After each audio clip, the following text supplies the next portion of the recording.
And welcome to the Grand Prix show powered by Equeratings. And tonight it is the five-star Modon Grand Prix. Modon Holding is proud to be a part of Wellington International and setting a world benchmark for equestrian excellence, from real estate to hospitality, asset and investment management, events, catering and tourism. Modon creates iconic designs and experiences for living, leisure and business that continually surpasses expectations. Visit Modon.com to discover how Modon's global destinations are bringing cities to life.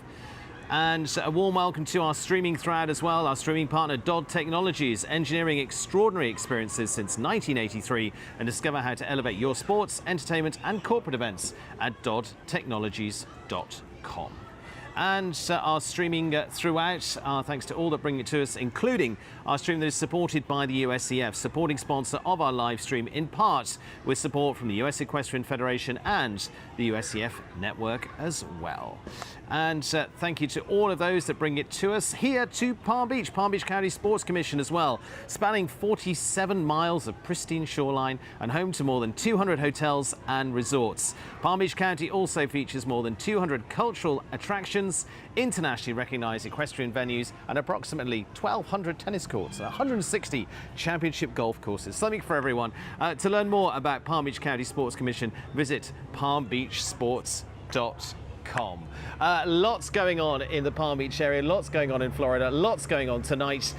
Very specifically here at Wellington International, it is the Modon Grand Prix. It's been a massive week this week here in Wellington as well. Last night it was World Cup dressage. Tonight it is five-star jumping, and we're looking ahead to who will be the big featured riders in tonight's big Modon Grand Prix as well. $500,000 in the prize fund here, and that means it's serious stuff with some serious riders and some serious horses to take us into the action. And alongside me, I have a serious lineup to discuss exactly how this is going to work. Looking very serious all the way down our lineup here is, of course, Carl Cook, Olympic medalist. Carl, delighted to see you here. Great to be here. You're having a little bit of a quieter week this week. Yes, just nice and setting up for next week. Setting up for Nations Cup next week. Next week, you've already had a win this week with Caracol. You're just getting the engine going. Yep. Happy enough? Happy enough. Excellent. Carly Anthony. Carly, delighted to welcome you back as well. You're becoming our feature of on many of our shows, which I'm delighted to say. Carly, into our next big five-star Grand Prix. And what's really interesting is the quality, again, of what we've got here. I think every five-star week is going to have quality horses, riders, horse designers, and it's going to be obviously another interesting class to watch, and hopefully my predictions can come true this time. We're going to come to your predictions a little later on. And Sean Crooks. Sean, great at predicting. You and I have talked commentary, we've talked in the studio as well about predictions. We'll get on to your predictions a little bit later. You'll have no doubt looked at some of the stats of this. Yep. But again, it makes an exciting night. The prize money's gone up again, $500,000 for this. It makes it for a real electric night. Yeah, it does. There's a lot of quality in horses and riders. One of the biggest five stars so far of the year, you know, just kicking things off, and we're into February now, and I'm excited for tonight. And we'll talk about this a little bit more later on, but already we're getting into the year. I feel like the engine is now getting warm. Yeah, people are kicking it into gear. It's a long year ahead, so they're just been taking their time. It's a very deep lineup, the best riders, and we'll see what we have here tonight, but I'm excited. Well, we can take a little look at the last five-star Grand Prix we had, because it was just a few weeks ago. We were here with the Fidelity Grand Prix doing battle, and as Carly said, we were making predictions for that. Well, we weren't far off. That was close. Top three. You were podium with your predictions there as well, so good stuff. We're going to be listening to what you've got to say tonight as well. Let's reflect a little on that, because the Fidelity Grand Prix once again was an exciting one. It had lots of ingredients in the jump-off. It had Kent Farrington racing for the big win, but it had Richie Vogel at the top of it. And our top three, though, Nina Malave, Dynasty de Beaufort. So I'm coming to you, Carly, because this was your prediction. Another superb around, though, because she's so consistent. She's incredibly consistent. Carl and I were talking before the show how consistent she is, and that in and of itself is a challenge. And at a five-star level as well, she, based on all of the stats that we have in front of us tonight, she's one of the most consistent riders we have at the sport, and top female rider in the world at the moment. Absolutely, world number 8 right now, and again coming in strong. It'll be very interesting to see where she features tonight as well, and maybe the door is a little more open tonight for her. We'll see. What do you think? I agree. I agree. I don't want to put anything out there, but I agree. Excellent. Well, it was a superb round for her to finish top 3. Second place went in the direction of Ben May. You see Kent Farrington up there. Kent was first to go in the jump off and actually had a rail as the last. Sean, let's come to you for Ben May. Anjou de Gracien finishing in second. To get to the story of this event, Kent Farrington going first, had a rail. He actually finished up 2 seconds faster than the eventual winner. But Ben was putting the pressure on again here. Yeah, Ben's a fantastic rider. He's got such quality and skill in his riding, such a technical rider. He always puts the pressure on, and we'll see what he does tonight. I'm excited to see him. Yeah, Ben Mayer and Anjou de Gracien on that occasion finishing into our top 2 there. And as we saw here, a really interesting finish. Tight turn down to around the gazebo, almost coming to that with a whole load of trust and brilliant stuff from Ben, but would eventually be into second place for them. 42.95 was their time. But the winner was Richie Vogel, because Richie was leading at this point of proceedings as well. Gangster Mon Désir, fairly new ride for him, certainly into the 5 stars. Carl, this is a sort of horse that's up your street and a record that's up your street. They jumped, what, 2 5-star Grand Prix before that. They jumped and won both of them. Yep. And then came and won here. I mean, this was just a great show of how good Richie turns. Yeah. Because if you watch this round, he's not quick in every place, but his rollbacks that he does are something that really everyone needs to watch, because the way he turns is unbelievable. To the blue vertical is something that, I mean, this rollback here is just amazing, and the way he can just whip that turn and the horse come right back around is great. And how do you do that? You just turn and hope a little bit. Now, yes, there's a lot of skill and feel, but really it's you kind of place your turn and you hope it shows up in your eye. Well, it showed up for Richie that night, and he came home with a very good round, 42.65 to be our winning combination. Like I say, Kent Farrington was a lot of that story as well, because Sean, Kent was still 2 seconds ahead. Yeah. But did have a fence down there, yeah. So that opened things up. But it made it a really interesting jump off because he went first, so exactly. The rest could chase at that point. It's hard to win when you're first. It is a disadvantage, but Kent, you win some, you lose some, and he's won a lot. He's won a lot. You know, he's got that on his side. So excellent.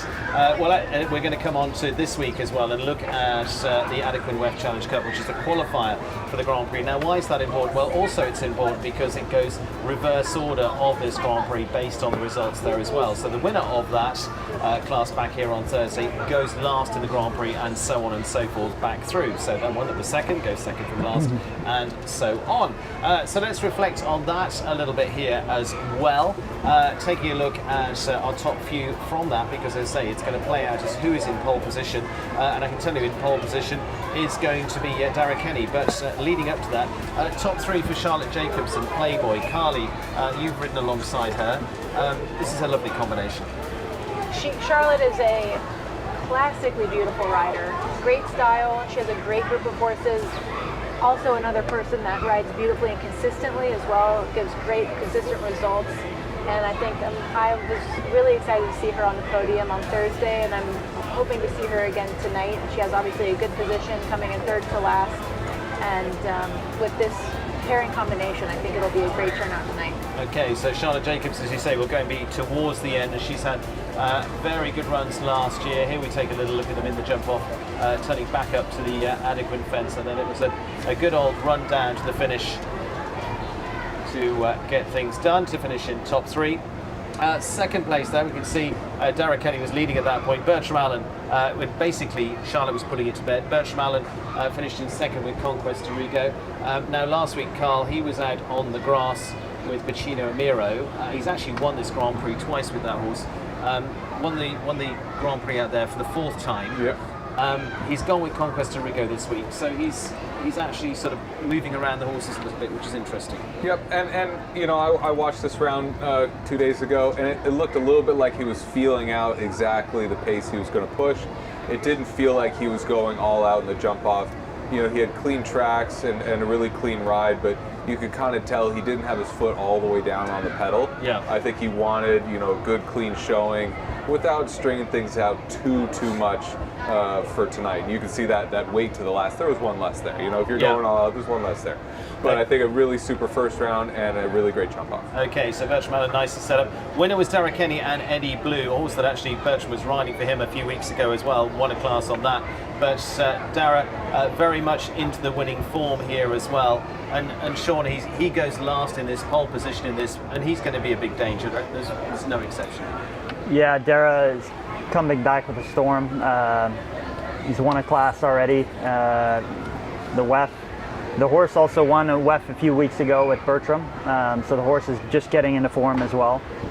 Really curious to see them jump tonight and see if his fitness is there for the Grand Prix. I mean, I think that will be the one thing to see if the horse is in the peak performance of his fitness level. So excited to see them tonight. Looking forward to that. So Derek Kenny, as we say, finishing top of the Adequate WEF Challenge Cup earlier on this week.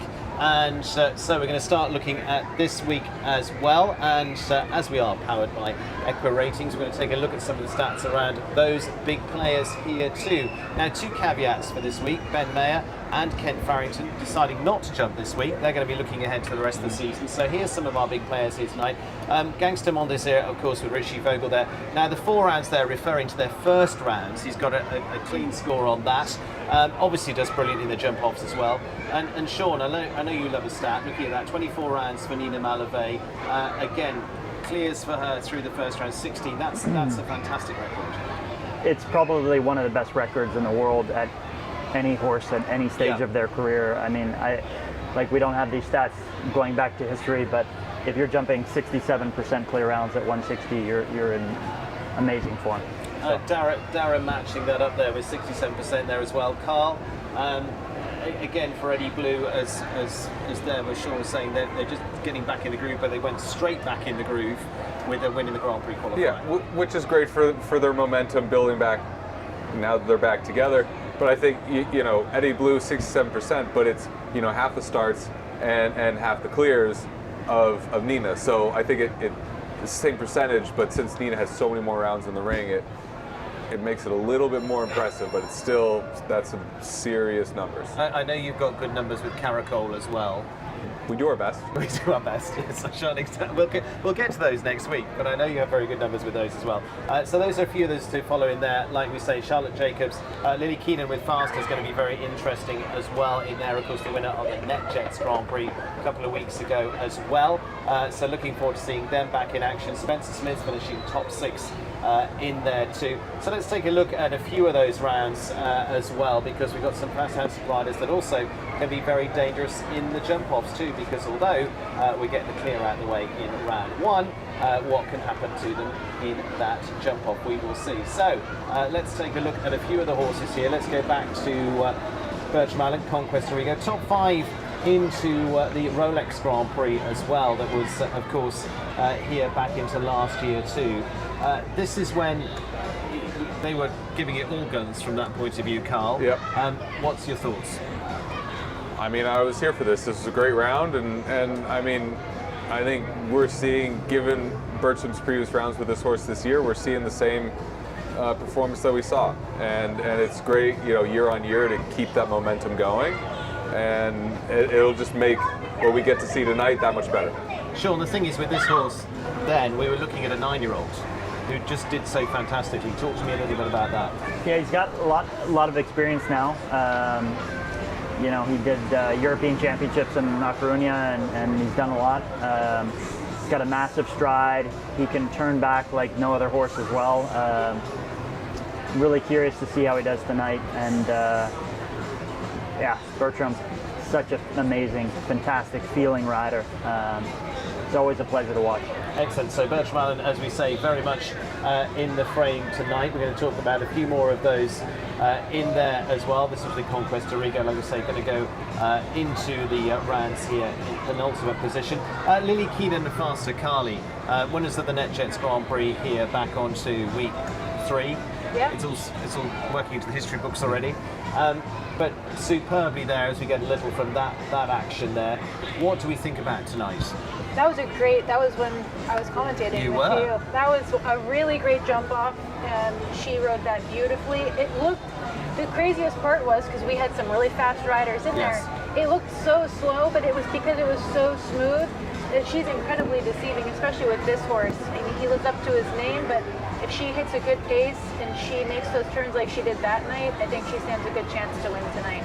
Okay, Lily Keenan and Faster hopefully going to live up to their name. They did that night for the NetJets Grand Prix, bowling along down to the final run there to the MS fence, got the job done, and there we go. So that was their second Grand Prix on a Saturday night, and they were taking home a win.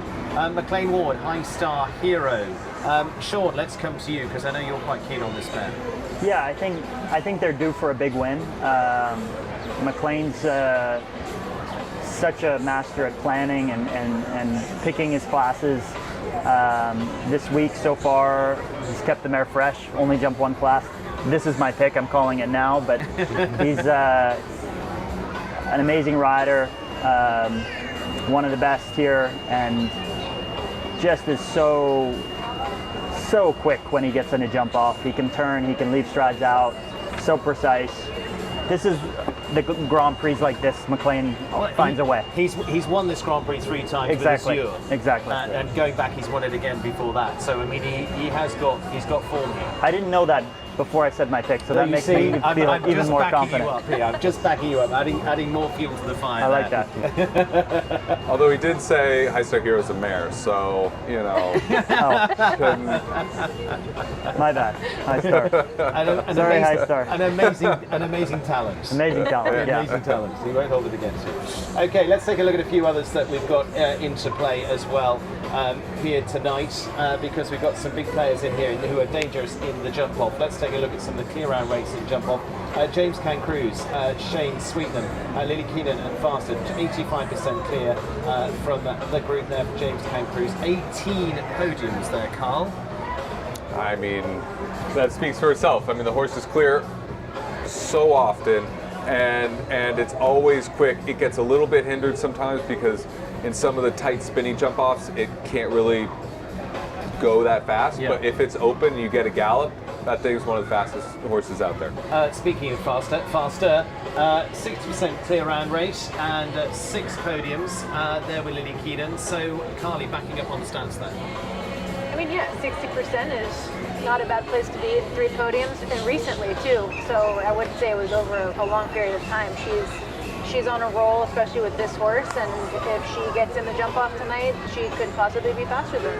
Okay, so those are a few that are dangerous in the jump off. I mean, looking down our list, let's take a little delve into this a little bit further. I'm going to go straight into the old school paperwork here from that point of view. I mean, if we're getting into a showdown, and Carl, you're so good at this, I'm going to come at this. You Dara Kenny, Birch Mallon, and say Nina Malavey.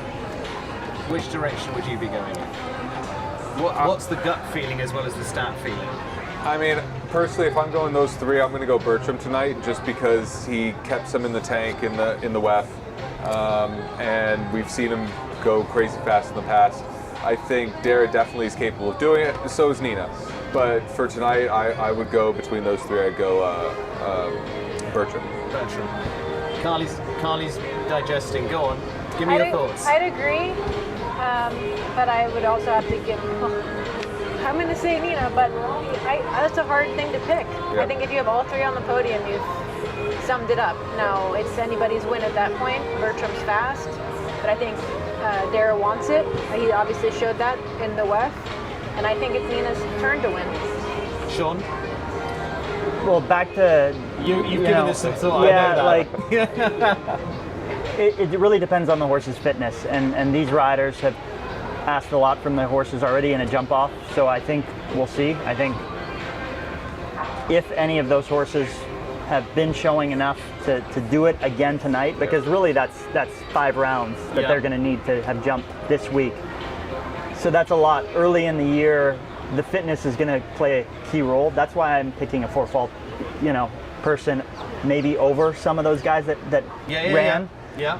or someone who didn't jump in the WEF who is high star hero. Okay. So that's kind of my methodology. Keeping with the Yeah. fresh. Yeah, exactly. Which actually brings me a little bit onto the next subject that I was going to talk to all of you about. And this is one for you, Carl, because you're coming in for Nations Cup next week. You had Caracol in the 2 stars this week. About, this what I'd call mid-season fit, if you like, for when I'm talking WEF season, where we've got the 12 weeks here. We've had a few weeks lead in now. We've had a number of combinations that they've got their feet wet again. They've had a little bit of a break over the winter period. How do you play this at this point of the season? Well, I think, I don't know how much fitness, winter loss of fitness is that much of a thing as it was in the past. Yes. Given how our schedules have expanded, I think it's really individual to the horse-rider combination if they gave their horse a longer winter. Because not all horses, they might have shown, second week in December in Geneva, and then they're back, a month and a half later. You wouldn't say they had a long winter break. Yeah. As, say, Ken was during week 5. But other combinations, that comes into play. And so I think you really have to pick it right for your horse, and I think that's what you saw 2 days ago with different approaches to the jump off, given what was coming next and what they were prioritizing. So if we were looking here, Carly, I'm looking at a few of the combinations been out a few times this season now. Spencer Smith, Keeneland, James Cancruz has jumped out on the grass, jumps quite nicely. They should be now coming to their real peak, do you not think? I 100% agree. I think, to Sean's point, obviously it's a test of fitness, but if you're jumping at a 5-star at any point of the year, your horse should be fit. I wouldn't say it would be good horsemanship to sink if it wasn't fit and to ask these types of questions. So I think they should be fit enough to do the 5 rounds that are being asked of them if they have chosen to do such, have 5 rounds. And it's more the fact that you've got a little bit under your belt now as well for this season. Yes, but I think it's more to the fact of if they did choose to do the jump off, for example, Dara. Yes. What's the temperament of his horse? Can he do that and then repeat on Sunday, or is he pushing for Thursday and hoping he can get lucky tonight and the horse can mentally be just as ready to go for tonight? I'd say it's more of based on the horse's temperament. You have a hot horse, if you let him go on Thursday, is it easier to put him back in the box for the Grand Prix on Saturday, or is it not? I think that's a little bit more where I come from. If you just have one horse to do those, take it on that, hoping they're fit enough to do it. I'm going to throw it over to Sean, putting him on the spot a little bit. So who do you think is sort of bubbling in the right direction? They've had a few rounds behind them now. They should be peak and ready to go. For me, it's my pick, and that's McLean. He didn't have to run the horse in the WEF, and I just think you have a distinct advantage if you did not ride the jump off full speed on Friday. Yeah. The statistical likelihood that you're in the jump off again today and can do the same thing as 2 days ago. I know we're looking at those top 3, but I just don't see any of those top 3 maybe making it tonight. That's my prediction. No, but that's interesting. That's good. That's very interesting. Okay, well, we're going to take a little look at Richie Vogel as well, because we caught up with Richie earlier on this week to talk, his thoughts were after the Fidelity Grand Prix win, and his thoughts towards this week as well, and of course with the fantastic horse with Gangster Modon CSI5 there as well. So let's hear what Richie had to say.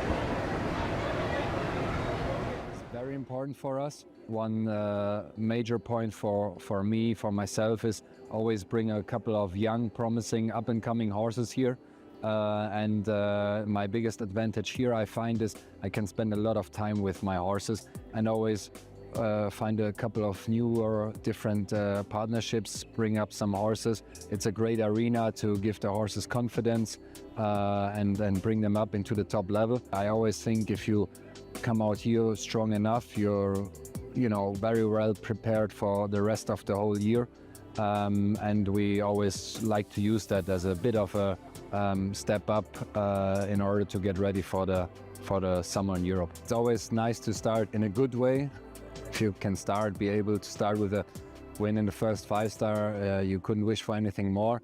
It's a confidence boost for not just me but the whole team. It's a huge motivation. After that, everything goes a little bit easier, to be honest. There is a saying, train like you never won and perform like you never lost.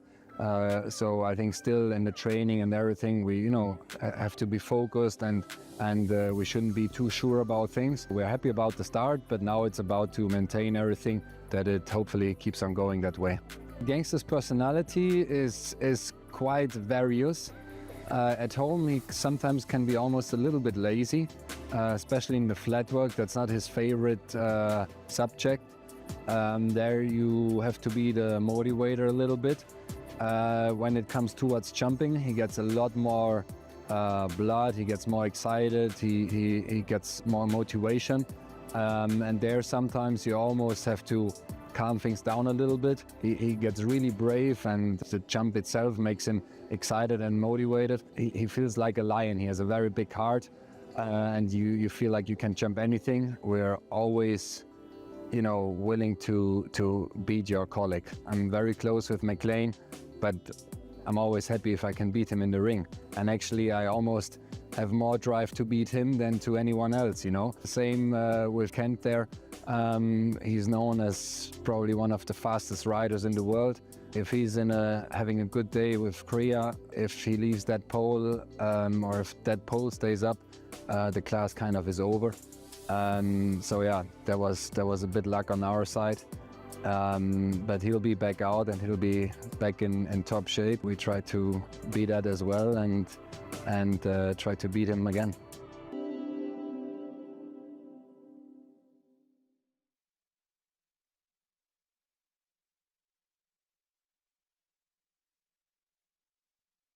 The group here, Carl, to come to you first. We were just talking about, he had success in Santa Anita with that horse as well, over in California, over in your patch. What were your thoughts on the horse, on Gangster? I mean, he's been bringing along. I saw it out west. He was looking great, but you could tell there were some edges that were a bit rough, that needed some polishing. And I think you could see 2 weeks ago that was polished. From the first round to the jump off, how confident he was. Letting the horse, go out in front of him, his turns, everything. It looked like he's brought that together versus what it was a couple months ago, and it's great to see. It's what you want to see. You want to see that development. You want to see that improvement, and that pushes the progression of the sport. For you, Carly, little rundown of the thoughts there from Richie, and your thoughts on those two. Yeah, I thought honestly the last Grand Prix, it's not that we passed by him because he had a 3 for 3 on his clear rounds in 160, but then he won it, and you said, okay, well then the next Grand Prix, I don't think we can overlook him this time because, as Carl said, it looked like he knew exactly what he was doing, and they looked very in sync and together, and whatever homework they had to do was done. And I think any Grand Prix moving forward, he's not to be overlooked. Absolutely. And Sean, taking that into account from the rounds they've jumped so far, 8 rounds including the jump-offs, 7 of them clear, it's also quite hard to keep maintaining that style. It is. Richie, though, he's in a peak and a wave of his career. They've come on so strong in the last couple years. I see them maintaining that for a long time, but we'll see what Richie can do tonight. But he's an incredible rider, finds a way, and has no fear. He's just a lion himself, really. Excellent. The two matchup. Well, we're going to take a little bit of a break. We're going to be then running down the picks from my expert panel as well of tonight's Modon Grand Prix. We're going to be back in a few moments' time. Let her go. Take it back. Go. Our team will fulfill all your sales, service, and rental needs. Whether you're teeing it up on the course, cruising through the neighborhood, or at the campground with family and friends, we have options to fit each and every lifestyle. Experience the Deaver difference, built on a tradition of excellence and service since 1978. Every stride, every jump, every moment of brilliance begins long before horse and rider enter the ring. It begins beneath them, on footing they can trust. For over 20 years, GGT Footing Textile has built the ground champions are made on, protecting horses, elevating performance, and shaping the sport from the ground up. GGT Footing Textile. Good footing is safe footing.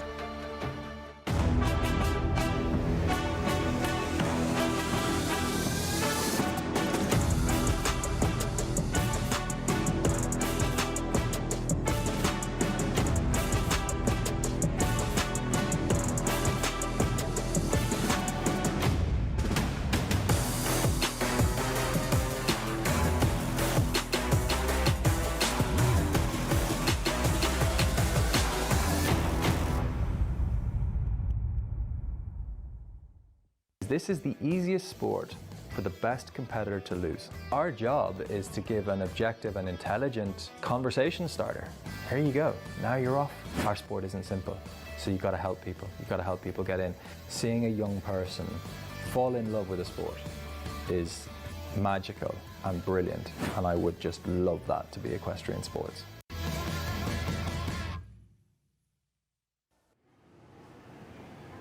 Thank you to Equa Ratings there, bringing us our stats throughout our Grand Prix shows as well here, and we'll be exploring a few more of those with my fantastic lineup of guests here, to Carl, to Carly and to Sean.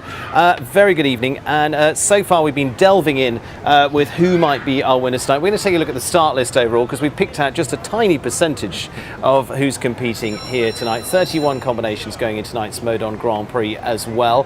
So we're going to explore that a little bit too, and probably some of those early combinations could and would be the pace setters of our Grand Prix here tonight. So let's take a look at the start list and what to expect from tonight's lineup of 31 combinations going. Adrian Sterling starts us off. It is going to be Jordan Coyle early on to go. Like I say, we're going in a flip of those combinations from the qualifying. Now, Sean, McLean Wall goes early with High Star Hero. Does that help or hinder? I don't think it really matters for a rider that experience, you know. Sometimes it can have an advantage of going early, sometimes it can have a disadvantage. So I think for McLean tonight, he jumped High Star in one class so far, the meter 40, the horse real fresh for tonight. I think he'll be clear, and I think he'll win it. Okay. Some early combinations in there. Michael Duffy, BE Skyhawk. I'm going to pull one out of there, Carly. Peter Lutz, Catriona, because they've already won a Grand Prix this season. Okay, 3-star Grand Prix, another step up here, but have gone very, very nicely. Yeah, I think as we discussed, peaking at the right time. I think you can see that he's planned it very well, and it's so far looks like it has gone to plan. So if this has been on the list for this horse and rider combination this season to be podium finish tonight, I think he's done all the right steps to get there. Let's take a look at further down the list. We've got Richie Vogel going in 11th spot. So again, he's pretty early to go in this. Rennie Dittmer, Corsica, they've got a good record so far for the Highlands Grand Prix winners last year and previous Hampton Grand Prix. Lily Keenan goes 14th with Faster. And then further down, it is Eduardo de Meneses, and age 5 Nocando goes 17th. It is 18th for Canada's Erin Ballard. Further down to Shane Sweenham, James Cancruz goes 21st. Laura Crouch and Dorado 212 goes 22nd in the order. Mark Blumen and Landon looking interesting in there. Carl, we think they might feature. I'm excited for this partnership that Mark has with Landon. I love to see them together, and for me, I picked them for tonight. I think, you know, he's an incredibly talented rider, and the horse is really talented, and I'm hoping for it. Okay, let's look further down. Bliss here's Farinho Desmec looking at very nice combinations. They come into the equation. Nina Malavey, Dynasty. Keane O'Connor will go in the latter few with Kentucky. Charlotte Jacobs talking about our final three. 2 for Ireland to finish things off with Bertram Allen and Dara Kenny to complete the first round of the Modon Grand Prix here tonight. Carly, I think there's definitely depth in there. Absolutely, but I'd say that in the first 5-star we had quite a bit of depth, and nothing's changed for tonight. Just a few less riders, but equally all qualified, and I'd say more than a handful that could possibly go clear. Excellent, looking forward to that. So let's also reflect on previous winners of this class, because you talked about this, Sean, a little bit. We've got some previous winners here. Ken Farrington, of course, won last year in 2025. Richie Vogel's actually a former winner with United Touch. Laura Kraut, 2023, with her Olympic medalist horse, twice Olympic medalist horse, Palatinu. Bertram Allen, 2 wins with Pacino Miro. Sean, your thoughts there? Look, I think at some shows it really has an advantage. I'm not sure previous winners of WEF 7, because we're here for 12 weeks. Yeah. You know, if you go to Rotterdam and you have a cracking show there and you just happen to... We've got the Rotterdam Grand Prix with us. Exactly, that's why I said that. But, you know, it becomes in your DNA, I love this show, I want to go to this show. And so it can kind of come like that. I don't know if it gives you a distinct advantage tonight, per se. Yes. But look, all those guys are amazing riders. You say that. McLean Ward 3 times with HH2, of course, Danny Woolman with Lizzie Mary as well, though. But as you say, I mean, McLean would be a contender whether he'd won this before or not. Anywhere in the world, too. Put McLean on anything, anywhere in the world. 5-star Grand Prix. He's going to be one of your top picks, so I'm curious to see him tonight, and yeah. Carl, do you get favorite venues, favorite weeks?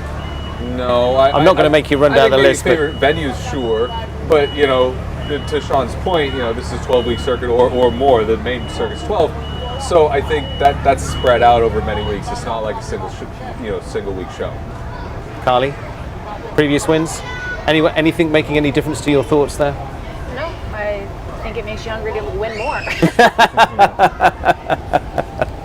Well, it's certainly, a win is always going to bring you confidence. That's the key thing. So let's talk about some of the picks that we've got from you guys, because I got your picks before we started this, so just so we could lock you down into it as well. So we're going to go. Let's go over to Sean Crooks first. We're going to go slightly in reverse order there. Sean, you're going with McLean Ward. Yes, I've checked the money line, and it's significantly skyrocketing since I mentioned his name at the beginning, because I've been saying it over and over now. I love McLean. He's kept the horse fresh tonight. I think they come out, jump clear around, and win it. So Sean Crooks in for big profits tonight. No. No bets. Carly, for you, who's your pick? I'm going to go with Nina Malavey again this week, and at some point I'm going to be right, and I'm hoping it's tonight. Well, as you say, podium last time out. Winner in Brussels and the Rolex Series there as well, so nicely set up. You'd have to say she's still trending in the right direction, but she hasn't dropped off that trend. It's kept going that way, as Sean's saying. Absolutely. Consistency is what brings home the ribbons. Let's go to you, Carl. Who's your pick? I'm going Mark Blumen. Mark Blumen. Yeah. Okay, with Landon. Why? Because I think he's one of the most talented riders in the field. Yes. And I think he's finally gotten a horse that, you know, comes close to that level of talent. He's inspired by this horse, and when a rider's inspired by the horse that they're riding, you know, I'm all behind it. Okay. Well, let's talk Landon a little bit, because Landon was with Ken Farrington, won a gold medal at the Pan Am Games. You were obviously part of that squad as well there. Was with Daniel for a little bit, and then has gone on to Mark, and has really just come out absolutely fine. They've just gelled. Yep. Yeah, they have. You know, I think their personalities match together well. I think that you know, Kent achieved great things on Landon, and then I think it was really interesting to watch Daniel show Landon. He didn't show him that much, but you could start to see a lot of change over that time, and I think that put Landon in a really good place for then Mark to take over the reins. And you know, I'm excited for him, and you know, this could be it. Yeah, this could be it. Absolutely. Well, he's had some massive results in 5-star Grand Prix already with Uber Look as well. So every chance with Landon tonight. I went with Lily Keenan and Faster. Carly, I'm going back with what we looked at the Net Jets. Sean, you're nodding your head, thank goodness. So I might have done something right. Do you think I'm going in the right direction? Lily's a great rider. Faster is very fast, and she'll be ready tonight and have full focus. You know, she's a fantastic athlete. So looking forward to that. Looking forward to that. Okay, so those are our 4 picks in there. We're going to take a look at how some of those will play out with the stats as well. If we look at the stats for some of those too, as we go through the field as well, looking at Faster, 50% clear round rate for them, coming from our Equirating stat as well. And then if I take a little look down at some of the others that we're going to bring into there, if we're going to be looking at High Star Hero, 38% clear round rate, but again, good rating from that horse, as you say, coming back into the equation there for McLean, and I feel McLean's hungry for a win now. He is, and when's he not? Yeah, was he not? When's he not? But it's. I think he's really focused on this class for High Star Hero. He had another horse fill in for the WEF to keep High Star Hero fresh. Again, I just think that statistically gives you a huge advantage, or it can give you a disadvantage. But I think for High Star Hero, McLean's experience, they come in tonight firing. Excellent. Looking towards, let's take a look at the win chances of each of those in there. We're actually looking at our final group there, but we've got Faster there overall. But Eddie Blue and Derek Kenny, win chances of 14% based on that, wins already. Clears 15 of those on 27 rounds. And Nina Malavey there, Dynasty de Beaufort, 41 rounds, 22 clears. Sean, although the win chance seems a little lower if we're looking in the teens, it's actually much, say holistically, yeah, it's bigger than that, isn't it? Yeah, it is. And we'll see. I mean, there's so many good riders, good horses in this class. It could go anyway, really. And I'm really curious to see the course, how they handle it, and the jump off as well. The key is that Eddie Blue is the top of the stats there in terms of the top percentage as well. And again, it is bearing out your thoughts with Nina Malavey there as well. Let's take a look at the final group because, as you said, we've got those final few coming in. They're going to play their part. They're going to be last to go into that lineup. We're going to have Nina Malavey, we've got Cian O'Connor, we've got Charlotte Jacobs, Birch Mallon and Dara Kenny as the final 5 to go in this. It'll be very interesting to see where the early clear comes from here, Carly, as well. When we look, we've got Peter Lutz early, we're starting off Adrian Sternlist, Jordan Coyle, McLean Ward, Michael Duffy. Again, you're looking at Richie Vogel's going 11th. We could have some early clears here. Oh, absolutely, and you see all the stats from James Can Cruz as well and Shane Sweetenham, and you see like the last 5-star, those percentages from Richie were just so obvious, and I feel like the same is now being shown for James Can Cruz, and none of us picked him, so I feel like you have a lot of unsaid we didn't pick Richie potential. either, so I love the way we get to the end and suddenly go, hang on, which ones didn't we pick? Well, Sean wanted to pick 3, and I'm like, I think that's actually a better idea. I told him he couldn't spread the risk. You've got to go with something. But you're right. As I say, we could get those early clears coming from there, and that will be really interesting to see we come down there in terms of the clears.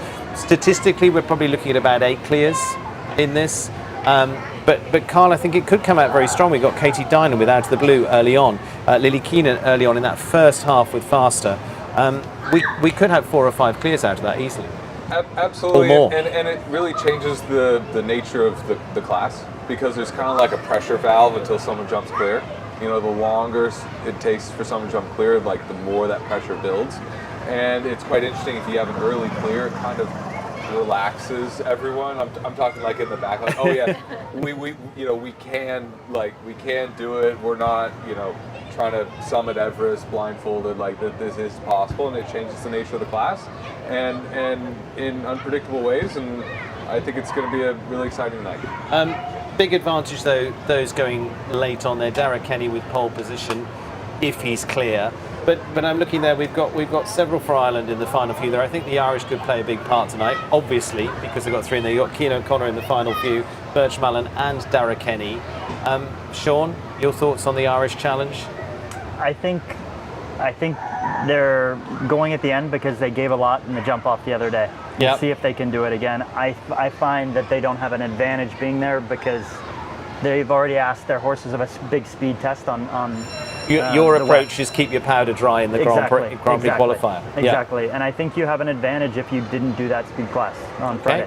So that jump off. So that will be very interesting. Nina Malavey, your pick in there in the final few. Charlotte Jacobs in the final few. They have been very strong clears in there, and by that point, it's going to be really taking shape by there, Carly. I agree. I think the challenging part is the Irish. So they just have to either outspeed them, which is going to be a challenge, but not a challenge that I don't think either of those girls would say no to, or hope that they have clears, or hope they have a 1 down. But as Carl said, he never goes in hoping for other people to have, which is true. So, I think they do have a good chance, but they've got to go fast tonight. I wish you all the best, but I still want to win. Carl, again, you've been in this position plenty of times with Caracol. Are you an early in the jump-off person, or do you want to go towards the end? I'd rather go like 15th in the first round. And interesting. Wherever that puts me in the jump-off, puts me in the jump-off. Because for me, I think the first round, I don't like waiting around too long, and I also don't like really going first. I mean, I'll do it, but... and for the jump-off, as long as I get to watch like 1, maybe 2, just to kind of get that gauge of what those lines are actually going to ride like. Even if they did 2 more strides than you're planning, you still have an idea of it. But when you're going in first, it's a challenge. Excellent. Okay. Sean, your final thoughts on where it's going to come from? It's going to come from the end, surely. Yeah, I'm really excited tonight. To be honest, it's my first I didn't go to the last 5-star either, so it's my first 5-star. You're revved and excited. I'm revved and excited. You asked me to come to this, so I'm here and I'm going to watch tonight. So I'm going to be rooting on McLean. And yeah. Excellent. Well, good luck to all. We've got the picks from all of you as well. So it remains for me to say thank you very much to the three of you. Enjoy wherever you're watching from tonight, whether it's on a screen or sitting out there in the arena as well. There is something very special about being in that stadium. And the atmosphere that we're going to have, we know because they've all been behind us. Lots of people arriving here as well. Looking forward to this one, the Modon Grand Prix, second Grand Prix of the season here in Wellington as well.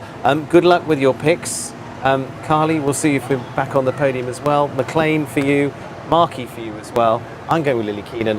We're going to go and head out and get ready for the upcoming Grand Prix here as well for this Modon Grand Prix. Thank you very much for joining us and leading us into tonight's second 5-star Grand Prix of the season. We're going to be back shortly and I'm going to be joining you with Sid Shulman-Desiderio and Georgina Bloomberg to take you through the class. Back very shortly. Thank you to my guests. We'll see you in a few minutes.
1, 2, 3, 4, 5, 6, 7, 8, 9.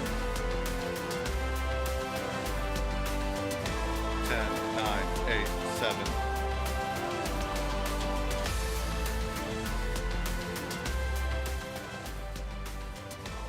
1, 2, 3, 4, 5.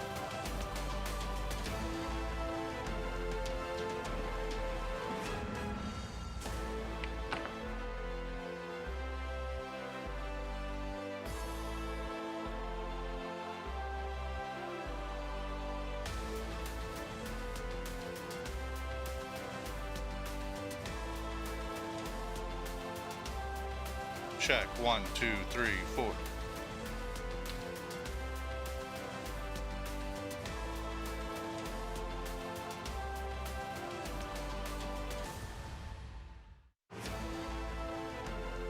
One, two, three, four.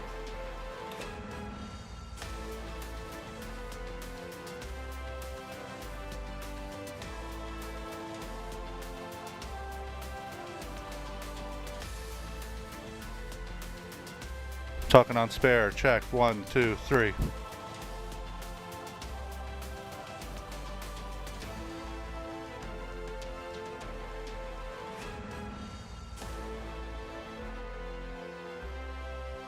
Check. 1, 2, 3, 4, 5.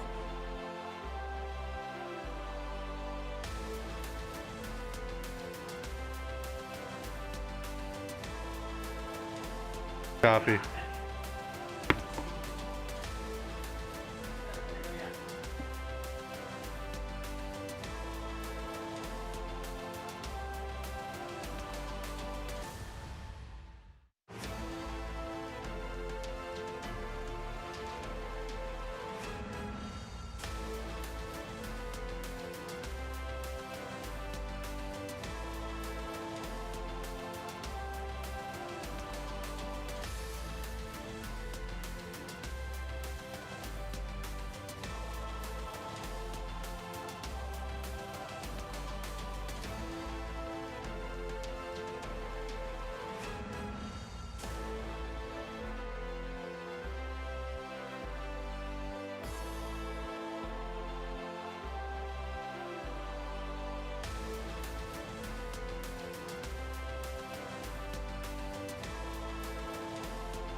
Hello and welcome to the $500,000 Modon 5-Star Grand Prix tonight here in Wellington. The lights are going, the music is up, the excitement is hitting a whole new level ahead of our second 5-Star Grand Prix of 2026. It is a high-class field once again for tonight's star attraction, and looking forward to taking you through tonight's big showpiece. Lots of show in the offing here. As we can see, the drums are in full flow down there with our fabulous drummers lit up spectacularly here in this Wellington arena and bringing the audience into an exciting night of sport and entertainment. Brought to you by Modon as well, from real estate to hospitality, asset and investment management, events, catering and tourism. Modon creates iconic designs and experiences for living, leisure and business that continually surpass expectations. Modon.com to discover how Modon's global destinations are bringing cities to life, as we're bringing the arena to life tonight. Thank you to Modon, and great supporters to have on board this year as part of the wonderful season of Wellington International as well. Dodd Technologies, a huge part of the light show that you're seeing behind now as well, as they bring that to us too. Engineering extraordinary experiences since 1983 and our streaming partner as well. Discover how to elevate your sports, entertainment and corporate events at doddtechnologies.com. Also to US Equestrian as well, a live stream supported by the USEF, supporting sponsor of our live stream in part with support from the US Equestrian Federation and the USEF network as well. Thanks to all of those, and welcome this evening as we look forward to the Modon Grand Prix, and alongside me is Sid Shulman Desiderio to take us through tonight. In fact, I've got two guests, Georgina Bloomberg coming up a little later on as well. But this Modon Grand Prix tonight, we see there lots of excitement out there. It does give you a rush, doesn't it? It does. It looks amazing out there, and I'm really excited to watch a great class. Looking forward to that. You yourself, you were having a little look at the course earlier, and you were like, I am ready to go and jump this. I'm very jealous. It looks like a great track, and we're really looking forward to watching every horse jump tonight. Really interesting lineup. 32 combinations coming up tonight, but really strong field all the way through this as well.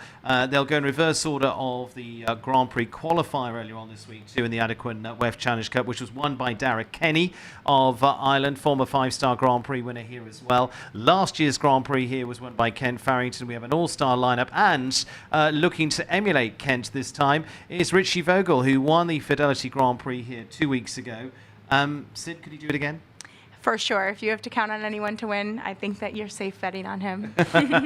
Well, the European champion is going to be at the head of the table tonight, but it also a field that includes an amazing lineup from the Olympic champion with Christian Kukuk, a group of those from the world's top 5, but a strong group indeed here in Wellington, because it's always an exciting lineup here in Wellington for the big Grand Prix as well. Strength, depth, excitement, all part of it. Anthony D'Ambrosio, our course designer, here tonight as well. We're going to take a look at his track in just a few moments' time as well, and see what he's laid out for round 1 of competition. Show jumping here in the traditional format.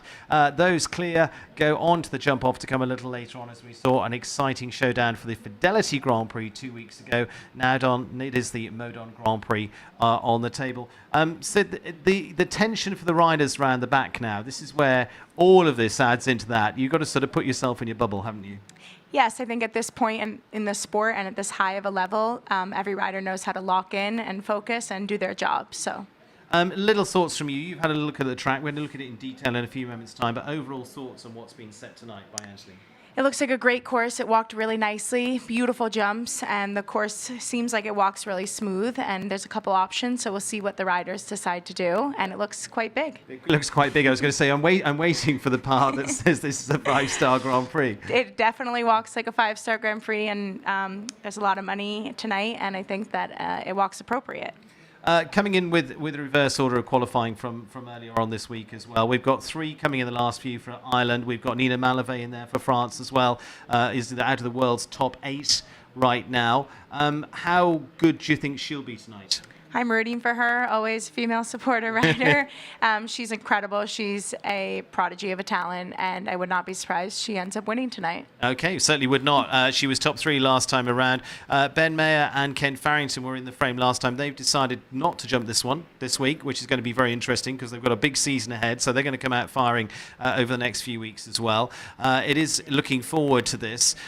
Your thoughts early on? I think we could get a few clears early on. We've got people like Richie Vogel going early, but also people like Peter Lutz going early. And McLean Ward, you have a And heavy, McLean Ward. And you have a heavy beginning, Eduardo Menezes as well, and heavy group in the beginning. So I think we'll see a lot of clears. You're going to see a lot of clears, I think, out of this, out of the first group as well. We're going to take a look at the course 2, which is brought to us by Fidelity Investments each time as well for our big 5-star Grand Prix and what to expect out of tonight. We're also going to be catching up with Ali Wolf and her guests tonight as well, as she'll be down on the sidelines too, giving us a little bit of background on what is coming up as well. But we're going to take a little breather for a moment, and we're back with all of that in the build-up to tonight's Modon Grand Prix. We'll see you in just a couple of minutes' time.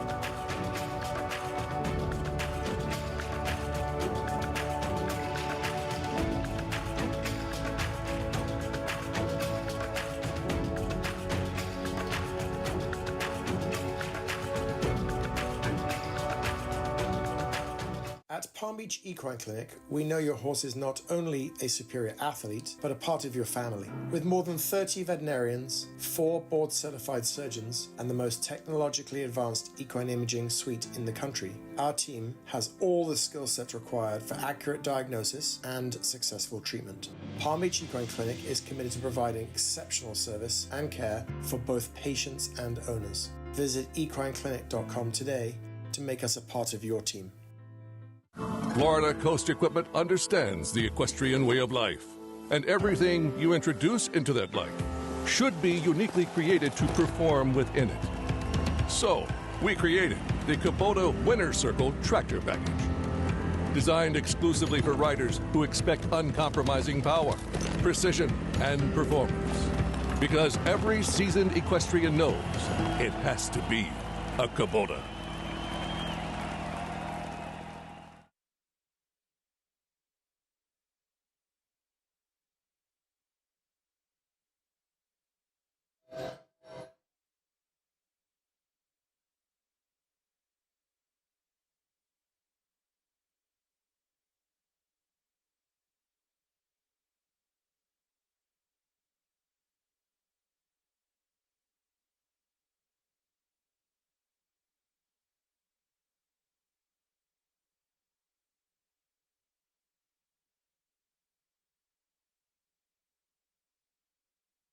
Well, hello and welcome back, and it is lights all set and our team all set to bring you tonight's Modon Grand Prix as well. $500,000 on the table here as well, and Ali Wolf is also going to be taking us through some of our guests down there, talking about the build-up to this Grand Prix and also how it goes in the featuring of this throughout the night too. So an exciting lineup of competition, and we're going to head down to Ali for our very first time tonight and say very good evening, Ali, and she's looking like she's with the lovely Charlotte Jacobs.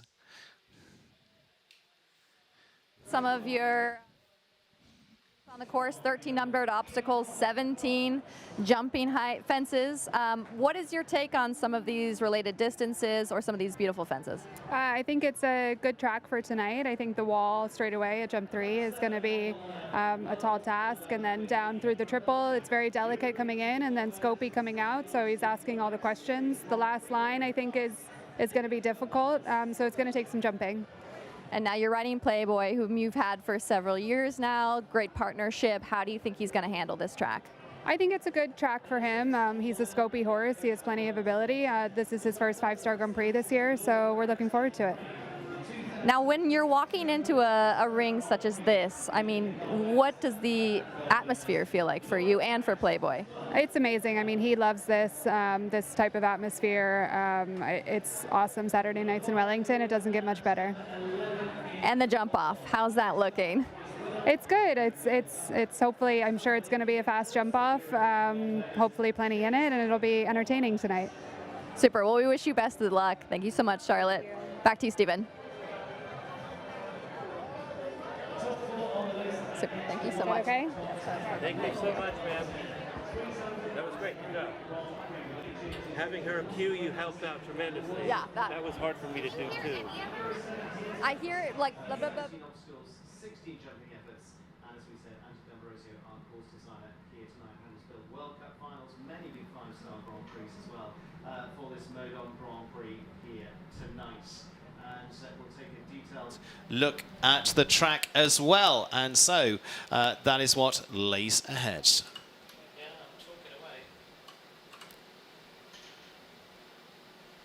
And so let's take a look at the course animation of what the route is tonight for this Grand Prix as well, brought to you by Fidelity Investments. Sid, you've been having a close look at this as well. So let's go swinging in under the bridge. Where are we headed, Sid?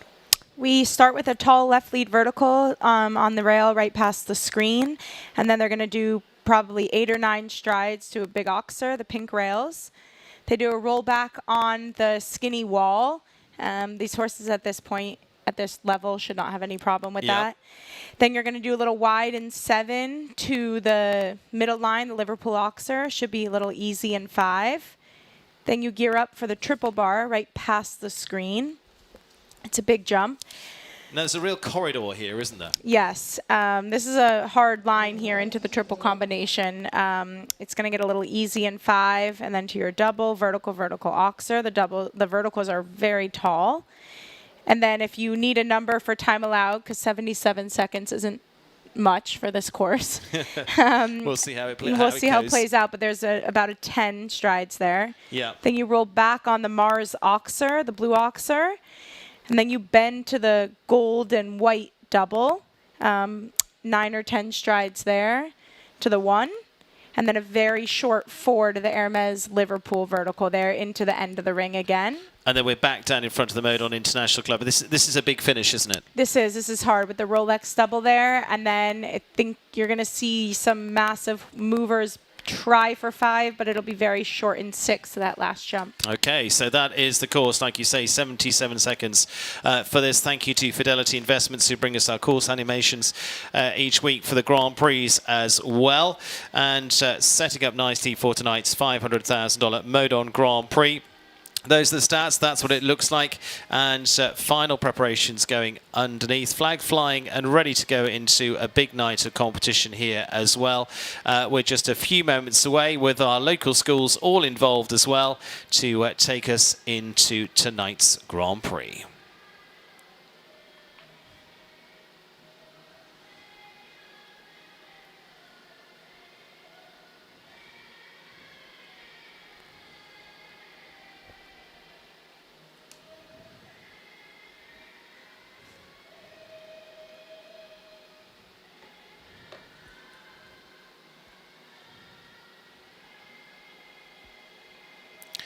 Well, all set to go, and up go the Jets as well. And it is all about entertainment, sport, all combining here to another packed stadium tonight here at Wellington International for this $500,000 Modon Grand Prix. It's been an amazing week of sport here as well. Last night we were over at dressage as well with the, most successful equestrian of all time with Isabelle Vert competing there. She won the World Cup there in dressage. Now we switch to another Olympic discipline, and it is over to show jumping. 31 combinations going in the first round here tonight. Just coming down the tunnel there is Adrian Sterlix of the USA, and Paquitol is the gelding by Verdi, the 16-year-old now for the rider from Greenwich, Connecticut. World Championship gold medalist last year, winning the 5-star in Ottawa, en Richa, and also up in New York. And this is the horse that's also been a Nations Cup ride here previously in Wellington as well. Sydney Shulman-Desideri alongside me. Sid, it's not so easy being the first out there after all that build-up. It is not. The crowd is electric tonight and very excited to watch some show jumping. So I hope we have a great class. But if there's anyone that can handle this excitement and pressure, Adrian has plenty of experience. So looking forward to watching. Absolutely. So you'll see 15 combinations coming up. Then we take a short break. Then we go into our final group as well. But Adrian Sterlix starting us off. Jordan Coyle, Tanner Korotkin, Peter Lutz, McLean Ward goes early on here, as does Richie Vogel as well, the European champion, Rodrigo Basso, Lily Keenan, all in this first group as well, which is going to make it a very strong group to start us off tonight. So taking a look at some of the stats there as well.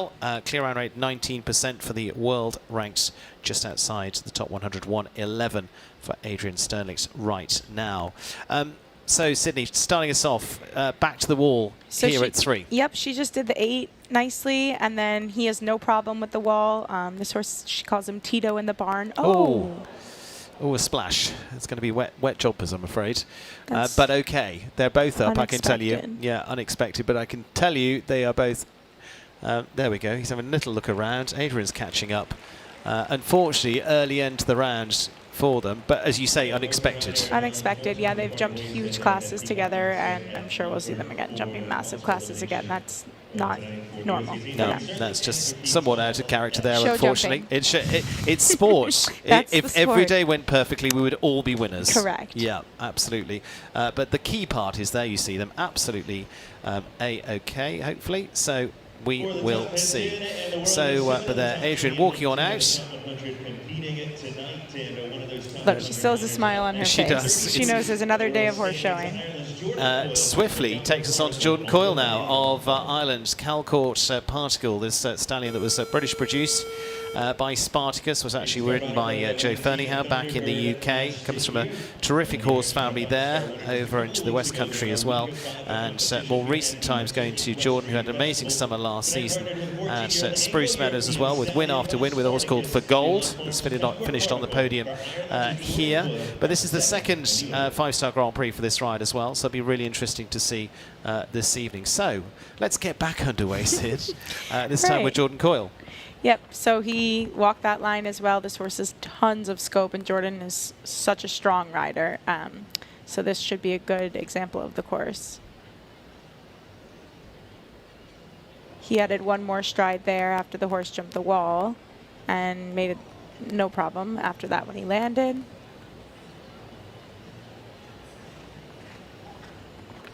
Jordan's a fighter. Even if the strides or the distances aren't going to work out, he'll find a way out. I'm going to say you see him a little more unusually, almost going back to a little bit of the hunting style. He goes longer in the rein, but the point is it lets the horse He allows move the horse underneath to, him. exactly, to use themselves really well. He does not interfere with their style and gets the work done. Oh, that was just too bad. Got a little bit off the front rail and just made it too wide at the back rail, that Mars Oxer. I think he's like, come on, boy. We got to bring this over we the can get this last done. line. Down the final line to the Rolex double then, and let's take a little look at this. You say probably 2, 3, where are we going? 6. He thought about He it got for a the 6. moment to Yeah. ride up for a minute. I think that wouldn't be surprised. I'm sure if United Touch was in this class, he would be doing 5. No He'd problem. probably be doing 4. Yeah, maybe. I know there were a couple people talking in the course walk about mention of 5 down that last line. It just gets very short in 6 strides. Okay, well, home in 77.60. Yeah, it just became a long way to get across that Mars Yeah, Oxer it in the did. end. The horse kind of held a little bit through the turn and just got a little far away. That was a nice first round. Certainly was. Jordan Coyle giving it every effort, 1 down and 1 for time. Time, as I say, 77.60, so just over that time allowed. Tanner Gorotkin of the USA now, the Castlewood Farms Kinmar Quality Hero for the Irish-bred gelding. For Tanner, the 24-year-old, who's already been on the podium in the Grand Prix this season, the Palm Beach Commission Grand Prix just a few weeks ago, right at the back of the start of 2026. Now, he's been on a Nations Cup winning combination here. They won Grand Prix in Traverse City as well. And again, wasting no time back to this wall. He's trying to take care of the time allowed. 77 seconds is not very long, like we said, for this course. And this is a big, slower moving horse, so he's smart to get it done early, so then you can just keep it together at the end of the course. That's always a little bit the goal, so that you're not feeling rushed at the end of the course. So nice to see Tanner in these classes, young, up-and-coming rider. He's fantastic and has so much talent. It's really exciting to watch him jump this, and he's doing really, really well. Good job. Ah, that plank, just that white plank, just is there to. It's going to be very easy to have down. Right towards the end gate Yeah. from a long gallop. Again, probably thinking time allowed, and then it just sucks you into But just. again, have a good time. rider test from that point of view. Exactly. You've got to be patient, haven't you? Exactly. Yeah, you just have to control yourself coming towards home. He's doing a really good job everywhere. He's jumping it very easily. This horse has tons of power and tons of scope. I think that was a nice round. It's going to finish on a total of 8:75.55, let's say, coming back into the 5 stars after some good results in the early part of this season as well. 8 fulls there, gets inside the time allowed of 75.55 for Tana Karotkin. Kinmar quality hero overall, Sid? Yeah, I think that was super positive. He'll learn a lot from that. Getting in this level alone and jumping this and getting the experience is a huge deal. And he's going to take away, I mean, he's super competitive, so he's probably not going to be happy with that, but he's going to take a lot away from that round. And he was just trying to slice that yeah, plank, and it just lost the height. Exactly, and just on the inside track there, and he just unfortunately had that top plank down. Got a little lucky at A there, and then I think the horse just ate up too much of the ground, coming towards home again there. It just started to rush a bit. Coming home there with the 8 then for Tana Karotkin. Peter Lutz already topping a Grand Prix this season as well, out on the field with the very good Catriona of the Southern Arches Grand Prix. Back on to week 2 for Peter and this 11-year-old mare now. And they've just looked so consistent. They finished well in the WEF Challenge Cup, out on the field the other day too. I'm not going to jinx it. Let's see how it goes. Let's talk it through. Okay, step by he's step. doing a great job. This is a very quick moving horse. It has a lot of blood. Peter is like one of the most still, peaceful riders and human, I think, on and off the horse, to watch and to be around. So I think he pairs really well with a bloody horse like this. I absolutely love this horse. I've been a fan of it for a while. Yeah. And it's been exciting to watch them come through the ranks and jump bigger and bigger. And when he won the class on the grass, that was a big deal. You saw there for him, got nice and square to that plank.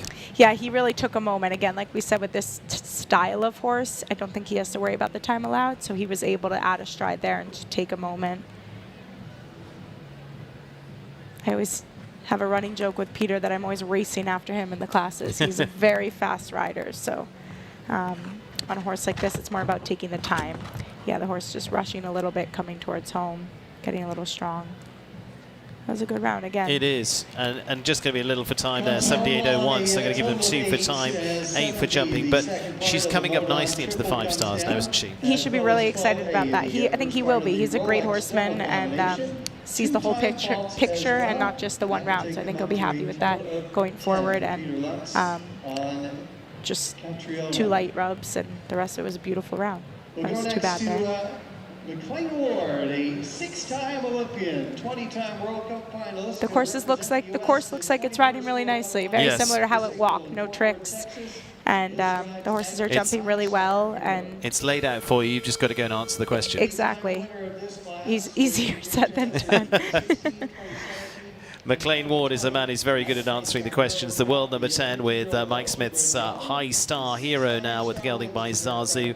Again, picked out in our pre-show as well as one of the big contenders here. He's a 3-time winner of this Grand Prix on the fabulous Annie HH Azure, the same horse he rode to win the World Cup finals as well. And this pair together winning the World Cup qualifier out in California at the end of last year as well. They were second in the Coachella Cup, also out on the West Coast, which was a big Grand Prix down there too. So certainly coming in, as we were talking about again in the pre-show, just ripe for taking this class. Yeah, there's no better rider you can have on your back than McLean on your horse. So he's going to give it, I'm sure, beautifully executed round. And hopefully the horse is there with him jumping tonight. And he looks awesome. So we can all just hopefully enjoy this jumping round. Now, here, how's he going to ride this one? So he did that textbook, obviously. He got the 5 slowing down to the vertical, and the vertical were balancing, and then he was able to just press it a little bit across the oxer at C. That was exactly, if anyone that is jumping the class is watching him, that's exactly how he should do it. And if anyone wants to jump the class in the future like this, you should learn from that. That was amazing. He just does everything so still and so effortlessly. Even though it's hard work, he makes it look like it's so easy. McLean Ward, time allowed of, what, 77? Should be good for that as well. Yep, so he got the horse back really early, so he left plenty of room, and that was beautifully done. He made that look like light work. McLean Ward coming up with clear round number 1 with High Star Hero. Like we say, it was one that was certainly jumping out at us in the early part. Sean Crooks there talking about the fact they didn't have to put too much in earlier on this week. He was switching horses around, kept this one fresh for the Grand Prix, and looked it. Yeah, he looked fresh and jumped absolutely beautifully. I know he had the one down in the Grand Prix the other week, and so he looked really like ready to come back again and jump beautiful clear round. That was awesome. Job done for McLean Ward, like I say, 3-time winner with a 0, I think 4-time winner at least of this class as well onto this very same week. Going back into the history of this, of course, he's actually, I think, won every single Grand Prix there is here when I was going through the stats. That's really at some cool. point or another. Michael Duffy of Ireland, steely-eyed, looking out on the arena, the concentration from the young Irishman. The G Sport horses, BE Skyhawk, and starting into the 5-star last season with this horse from Genevieve Mayer and family as well. Was ridden by Tony Stormans out in Santa Anita 2 out in California. Horse actually bred with Shane Breen back in the UK at Hickstead, where he spent an early part of his career as well. And was by Shane's 5-star horse, Golden Hawk, as well. And it will be interesting to see. Finished well in the first Grand Prix. There were top 5 there too. Or 8 top 8 there too as well. But so good finish. Michael's a beautiful rider. He's very classy with his style, and again, very smooth and quite invisible, but strong, and you can't see it. He gives great guidance to horses, younger horses as well. Just got a little bit green there. That was too bad, but hopefully we see him now the rest of the course, learn from that. Because Skyhawk is 10, so just out of your 9th year, and only just in the early part of the year, and just starting to move into these classes. So, as you say, green, a little bit less experience there. Yeah. I think that jump is hard, the Liverpool, early on after the wall into the end of the ring. It's very airy with not much fill in between the rails. So you have to give the horse really the perfect ride and have the experience hopefully under your belt in order to jump that well. And I think that will probably cause some rails tonight, that jump. Just on the 4 so far for Michael Duffy and BE Skyhawk. Just keeping them locked into this line. Came in just a little bit deep there, a little bit slow, and then he had to push a little bit for B, and I think that's why it ended up having that rail up front. Finishes on a score of 8 there for Michael Duffy and BE Skyhawk, 75.16. So again, they're making the time all right. Okay, Sid. Yeah, they're having no problem. They're all being really quick back on that Mars Oxer, and as well back on the wall and the triple bar. So he gave you many places, Anthony, the course designer, in the course to be able to get the time allowed done, which is nice. I talked to Anthony before the class and said, what's your thought? And he said, it would just measure it, and it is what it is. That's exactly how it walked, which is what it should be. Yeah, he did a beautiful job. It's a very nice course. So Michael Duffy bringing it home on a score of 8. McLean Ward giving us the clear so far in this $500,000 Modon Grand Prix here tonight. US rider Natalie Dean and a co-trainer, the mare by Toulon for Natalie, and the Marigold Sport horses, originally from California.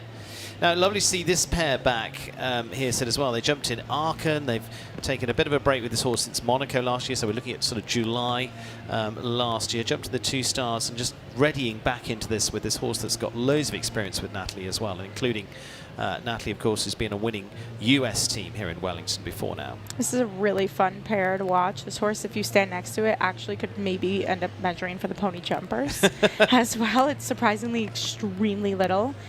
She actually opted to do the 6 there to the skinny after the Liverpool Oxer, which is the right idea for a horse of this stature.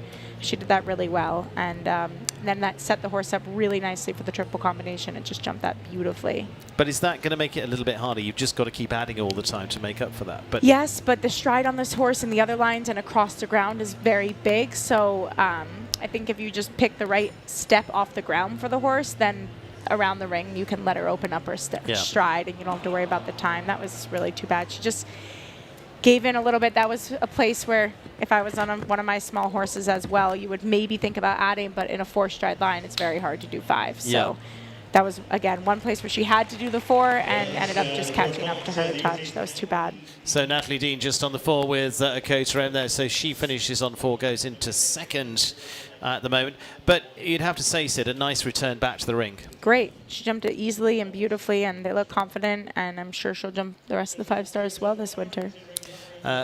Big tick in the box for Natalie Dean, and Akota M coming back into the equation here. As you say, a little bit harder through the 4-stride distance, but I mean, down here on the final line. She challenged it a bit, probably thinking about being a fast 4. And she answered that question well. She's jumped better. Germany's René Dittmann, Mark Minnes's Corsica, winning combination of the Grand Prix up in New York at here at the Highlands Cup last October. He started the week well with some good positions and this season finishing with Cody second in the MS class just last week as well. And, oh, hello. He'll settle back down. There we go. He actually didn't cross the timer. No. So he's still good to go.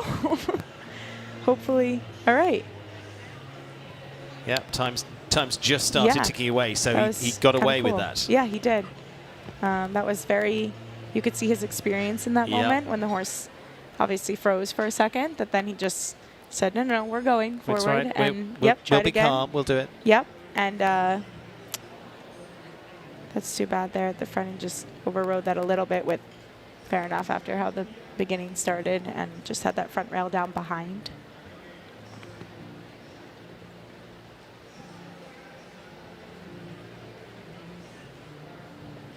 I think A and B of the triple combination were over my head when I stood next to that. I think that's when I texted my husband. I was like, oh, this is big. Well, the plank has gone down, unfortunately, for them as well. But they have settled back into the rank because they've jumped so many brilliant rounds. They were on the Nations Cup. They had a win at Hickstead last year back in the UK as well. And this is a bit more their form. Yeah, this horse has jumped so many amazing rounds. And I'm sure they're going to come back for the rest of the season and jump great. And just working through some stuff here tonight.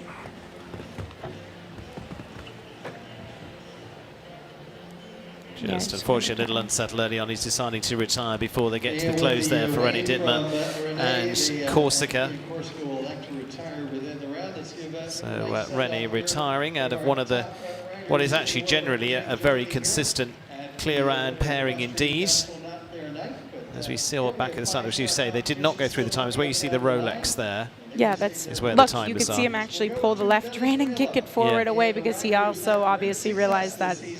And the horse naturally wants to go forward, don't you? So he's saying, okay, go forward. Let's get you back in your rhythm. Let's get your confidence back. You know, let's settle into this. And they did. They settled. They were fine. Then they went, okay, well, I've done this. Let's do it. Let's do our work.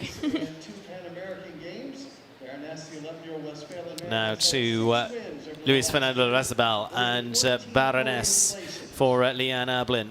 This Westphalian mare that's been winning quite a bit here already. One on WEF 6, one there, 3 wins in a week already here in 2026. And also the pairing that was silver at the Bolivarian Games. Really strong pairing for this indeed. And Luis, who very much makes Wellington home as well, but makes it a winning home too.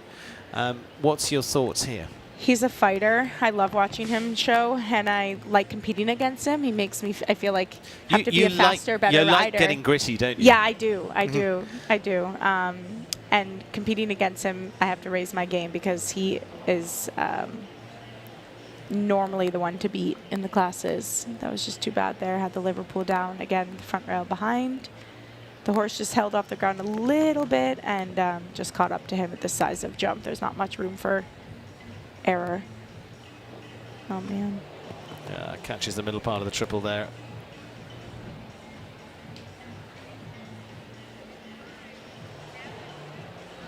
There's a lot of oohing and ahhing going out on the course as well. In the crowd here. I'm still thinking the forum whether that middle part actually came down, and I'm not sure it did. I don't think it did.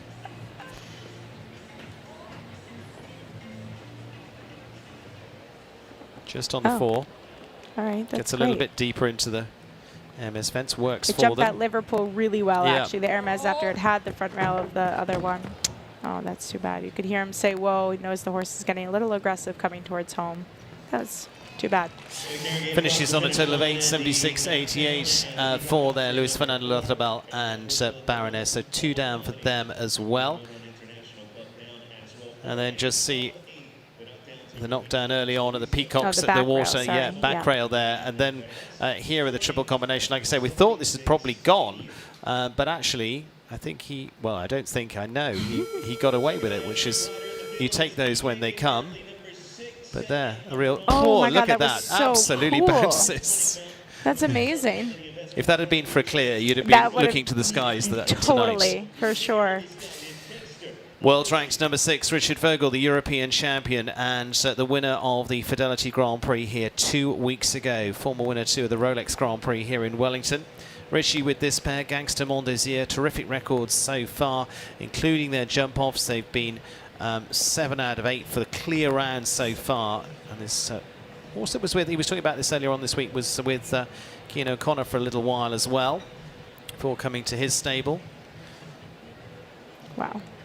You could see the horse just giving an insane effort, and he's so strong and so secure and just guides the horses and gives them no worry at all that with any space off the ground that they have to hesitate or get careful. So he actually added there, did 6 into the triple. I was wondering if someone was going to do that, because that just really balances the horse. I was going to say, why would you do that? It balances them back for the vertical before the oxer, and just slows the momentum down and allows them to use themselves and push from behind rather than getting too flat jumping in. On a lot of my horses that I have, I would probably have done the same thing. If you're able to, that would just set them up best. Still coming on the clear for Richie Vogel of Germany, looking to go back-to-back to emulate that of Kent Farrington last year. I'm sure he's going to be hungry to chase after McLean. Time is not going to be an issue. Wow. McLean's already got the clear in the bag. And so it is the second clear, Richie Vogel, Gangster Mondesier.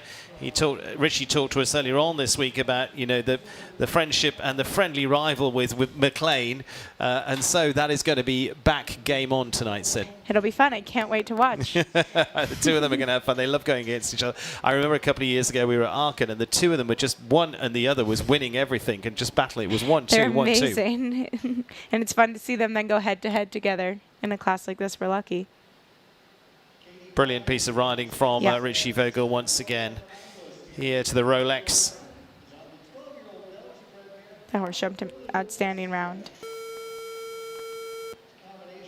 So Richie Vogel giving us clear round number 2 of this $500,000 Modon Grand Prix tonight. Cleared the last, no issue, and we'll be back trying to go double wins here. Katie Dinan of the USA, now the Grand Prix partners of New York's Out of the Blue SCF. This mare by Verdi. Finished top 5 in the World Cup just last week, up in Ocala as well. So coming in good form for the pair that were top 10 at last year's World Cup final. This is a special horse and a special combination. Their bond is truly, you can tell, very big, and they really just get each other. They click. Yeah, they completely click. After her horse Nougat, that took her to big shows and big championships. Yep. I think she was just waiting for another horse like that to come into her stable. And I mean, that was World Cup wins back in 2013, 2014, around there. It's hard to come across one, let alone 2 special horses, 3 in your career, and I think this is probably up there. Wow. Oh, yeah, that was too bad. So when we had just said that Richie did 6 into that, she had to do 5, obviously on a much bigger horse, and just got a little bit flat and too fast. So by the time you get to the C obstacle, it's too far away. It's too wide. Well, Katie Dinan deciding to retire there as we head down to Katie to talk about the course here with Anthony D'Ambrosio. And I'm going to say a very good evening to Ali as well. We're here with Anthony D'Ambrosio, world-class course designer. Anthony, when designing a track like this, what do you take into account?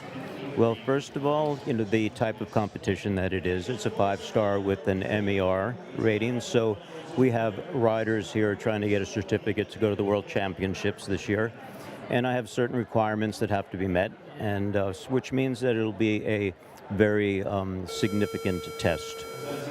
When you design a course, especially such as a 5-star, do you ever look at the list of competitors, and does that alter your decision? I do look at the list of competitors. I always do that. And here in Wellington, we always have a very good group of horses and riders, so we can I always expect that. What I would take into consideration at times is perhaps who they're riding, whether they're riding their #1 horse or not, but I always have to put a very demanding test in front of these riders here. And you're so used to this type of a ring. You've designed so many courses in this ring. Does it ever get old? No, it doesn't. It never gets old. I love it, and it's always interesting to me. So it's my passion. You do such a great job, and we thank you so much for it. Well, thank you, Anthony. Thank you. Appreciate it. On course now is Rodrigo Pessoa, Prince van Eikelo, a newer combination together, former ride of Roger Yves Boss, the European champion. Rodrigo himself, world and Olympic champion again. The Modon Grand Prix lineup there just catches it, yeah. Yeah, it was just too far away there in the 5 and just a little bit too fast jumping in. You could see he was pulling and holding and hoping, and the horse just was looking right at B and probably C and just jumped right through A just there a little bit. Through. Unfortunate. Yeah, exactly. It did jump out of the 5 stride after the Liverpool Oxer. Unbelievable. This horse is so athletic and really cool to watch. I was going to say, I'm going to put it in perspective. A new ride for them, jumped in week 5 as well, just starting to get their feet wet in the big classes there, and with a world-class rider. Coming home on just the 4 there for Rodrigo. It's a special combination. I'm sure we'll see them jump a lot of clear rounds. That was too bad there. But you look at that as one-time fault in there as well, 77.07. Other than that one error, actually was looking a really strong round. Yeah, beautiful. The horse jumped it amazing, and Rodrigo rides so well, obviously, and with the experience that he has, I think he was just probably trying to give it a good round, being a newer partnership and getting to know the horse, and that was great. See them through the Rolex double there, no trouble they're at all. jumping this double nicely. And interesting, because you get up into the top corner of the ring, and it's darker. Exactly, it's not always so easy getting out of there. You just got to. You've got to go in with confidence. Exactly. Put it that way. Yep, 100%. You have the stands in the corner there in VIP, and then on the There's side, a lot to see. There's a lot going on. The horses are getting a little tired and coming towards home at the end of the course, and most course designers love to set the combination there at the end of the course, coming back towards home. But you know it's coming. You know it's coming. It doesn't make it easier, but you do know it's coming. And at some point. Yeah, for sure. It just depends on the day. Back there in the corner there, it's a little bit darker as well. US rider Lily Keenan now, and the Chansnet Farm in New York's faster, winners of the NetJets Grand Prix already this season. She's claimed 2 Grand Prix this year already. She was 4th in our 5-star Grand Prix in the Fidelity Grand Prix, the first of the season, 2 weeks ago as well, with Argand de Belliard, and now back with her NetJets Grand Prix winner as well. Pair that was second in the Paris showdown as well in front of the Eiffel Tower earlier on, well, back into 2025. This is a special combination to watch. The success speaks volumes, as well as just their partnership. And I mean, he's so athletic, and Lily is such an amazing rider, and all of her accolades building up. And fast, what, 16 now, and, yep. As she would say, top of her string. Let's just watch them through this Modon triple, but that's where that long-term trust comes in. Yep, and you need the partnership and just the connection there, and the riding and the skill and the quality of the horse. All of that. All of it. All of that. She did that really well. She caught the 5 slowing down as you need to, and this horse can lean on her a little bit, so she was able to just hold the whole time, which gave him the intel to come back and slow down, and he jumped that great. Oh, that was too bad. You could see her again. Like I said, he leans on her a little, and she thought she was getting him back enough, but he kind of just bullied her through that a little bit. That was too bad. She's going to be disappointed that she's been on such a roll, though. Yeah. Amazing. Just on 4 there for Lily Keenan, and faster, just catching up with her with the 1 fence down. In fact, 2 time as well, 78.06 there for Lily. As you say, let's take another look at this, Sid. Yeah, that's too bad. He actually just peeked down at the Liverpool a little bit. Like we said, going into that corner, the lights change a little bit, and the atmosphere on the end. And just at takeoff, he just looked down with the Liverpool on the backside. And just saying, what is this? Okay, let me measure it up for a second. But a horse with this experience and exposure, you don't expect that. But again, like we said, it's show jumping, and we're on live animals. Anything can happen.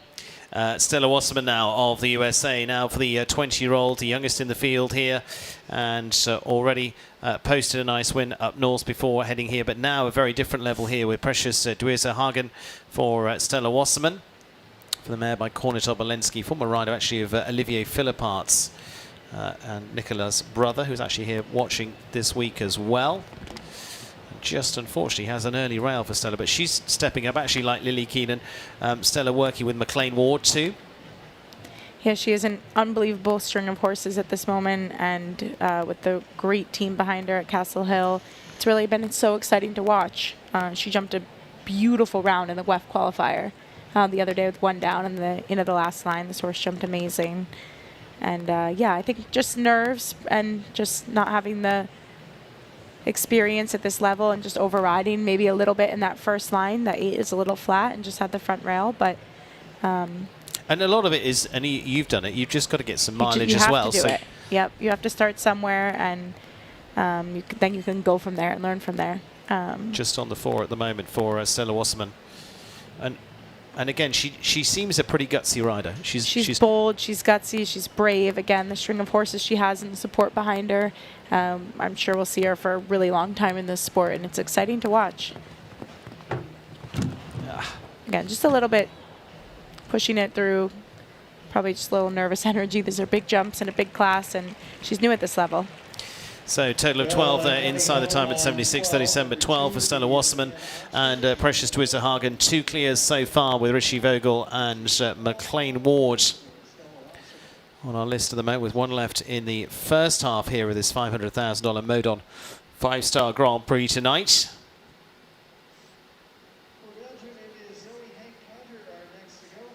Just steadied a little coming into that turn. Yeah, a little bit, and she started to get a little bit strong and just trying to get it set up. Yeah, a little fast. Yeah. Jumping in towards coming towards home at the end. Yeah. I think she'll come back again. If you asked her to jump it again a second time, she probably would trust it a little bit more and then be clear. As you say, it becomes about trust and patience at that point. It's like, it's coming to us, wait for it. Canter up to a -55, -60 jump and trust it and slow down a little bit is a little bit of a That's what you task. do rather than me, thank goodness. Zoe Hank Conte now of Belgium for the H5 Sport Horses. This is H5 Cacophony, and been jumping this one since February last year. It's been owned by now husband Carlos Hank as well, so keeping in the family. She finished second in the Grand Prix last week out on the grass with Tom Bowler's Ed, but this a different prospect. Her sister, winner of the Week 9 Grand Prix last year as well, so yeah, the family in good form. Forced to be reckoned with, these 2 girls, and ride amazing, and it's been exciting to watch this. Fun little story that then he let her ride this horse, and now it's been one of the best horses and top horses in her string. And when you say let her ride it, you mean she jumped it, had a great time, and said, and then yeah, here. No, but in all seriousness, it is great when you see a partnership start to come to there now. Push, push, push. Here we go. That was unbelievable. Good stuff. So she decided to do 6 into the triple, which on this size of horse would be difficult but doable. And the horse basically walked over A, and then just the fight and the grit and the power of the horse, she was able to get to B and then C, and that was impressive. And to be honest with you, the way that she set up that triple, well, now I was going to say make the horse then jump the rest of the course really well. She gave it a really good schooling ride. She just has to maybe think about the time.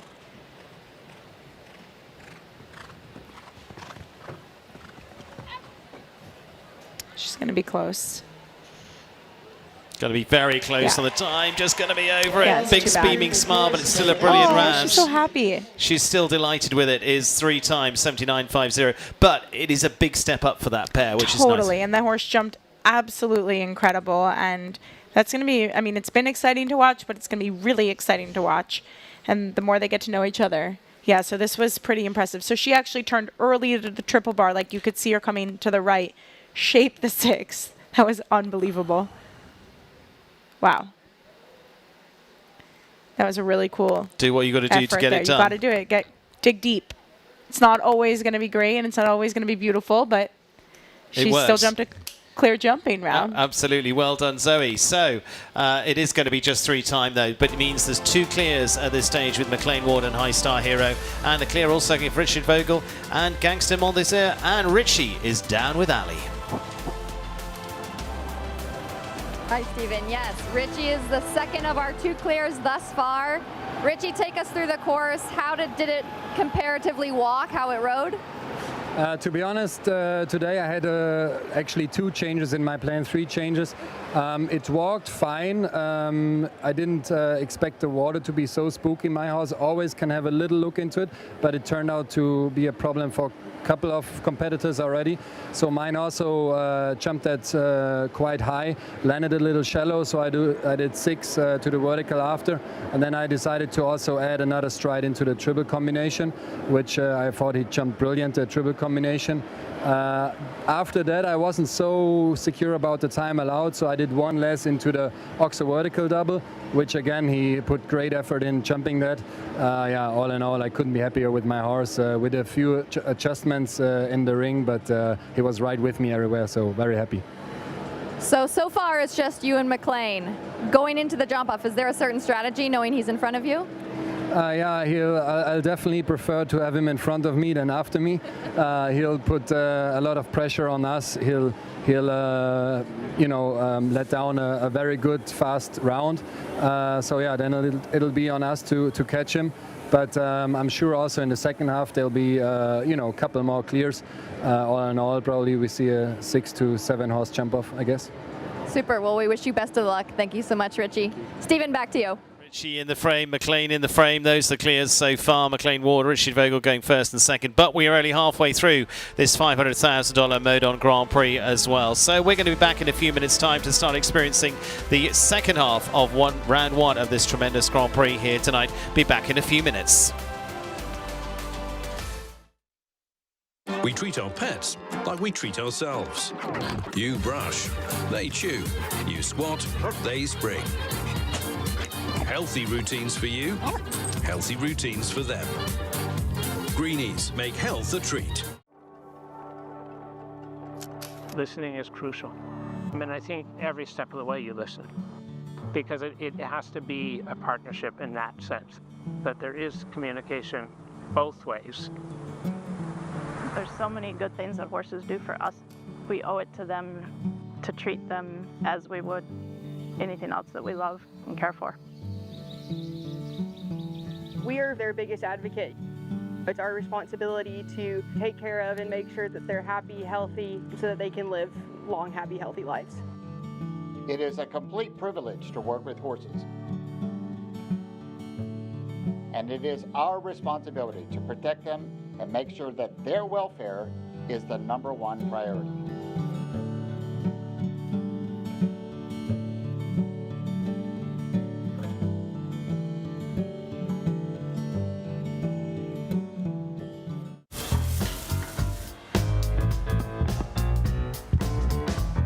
When you love your dog like crazy, you make sure their food is delicious, just like yours. Caesar, love like crazy. Welcome to Wellington International, the biggest horse show in the world. 3 months of competition through the Winter Equestrian Festival. Come and follow all the action. If you join us on site, that's great, but also on wellingtoninternational.com/live. Whether it's World Cup Dressage, the Equitation Championships, top-class show jumping, culminating in that $1 million Rolex US Equestrian Open Grand Prix. Each week on Wednesday as well, join us for Le Mieux WEF Weekly at wellingtoninternational.com/live.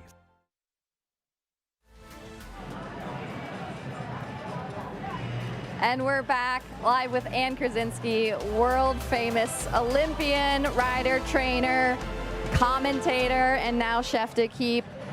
And I don't even know where to start. I'm speechless talking to you. Which is your favorite, I should say? Well, riding was for sure my favorite. Riding and jumping big jumps like this, for sure my favorite. But I am loving being the chef, you know, developing chef of our U.S. team and bringing the next group of riders along. So you've been a competitor, and you're also in it with the new and, you know, updated version, I guess, of show jumping. Do you find that there is a difference? And if so, where has it evolved? Yeah. Oh, I think it's very tough now. The sport, that the horses are amazing. The quality of horses and riding. I think so. The quality of riding is way better. Also, it's just improved so much. And then the shows. I mean, this is an amazing horse show. The jumps, the top riders, so competitive. All of it. And where is your show for your developing tour? Where is the next show that we'll see? We'll go to Lisbon in Portugal in in the late summer. Early summer, spring time with them. And that's such an exciting accomplishment for you as well, developing these younger riders. And thank you so much for being with us. We'll catch you back after one short break.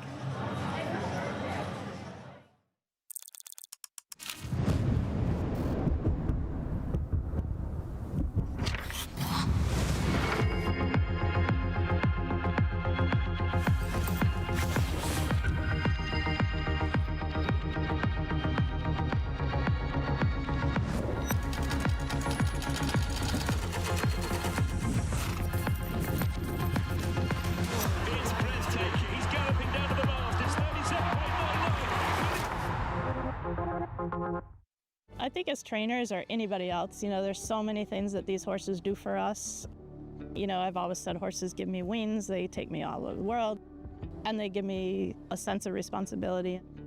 Again, there's so much good that a horse can do with people, and we just need to be so responsible, and we owe it to them to do what's absolutely the best for them as well.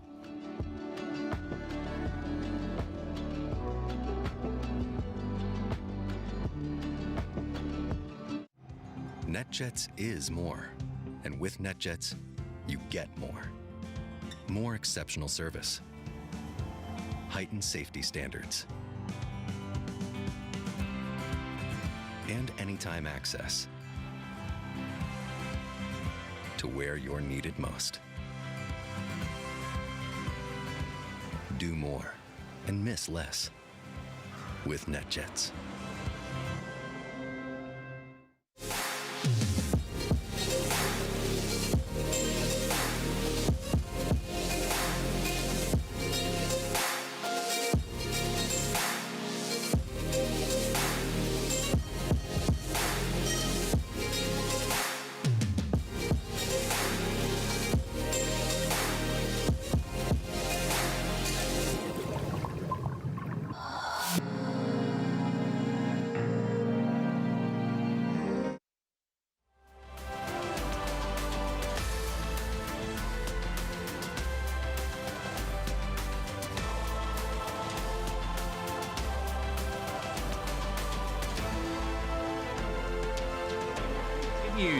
With two fantastic clears, and I'm delighted to say Georgina Bloomberg is alongside me now. Cindy Shulman-Desiderios headed out.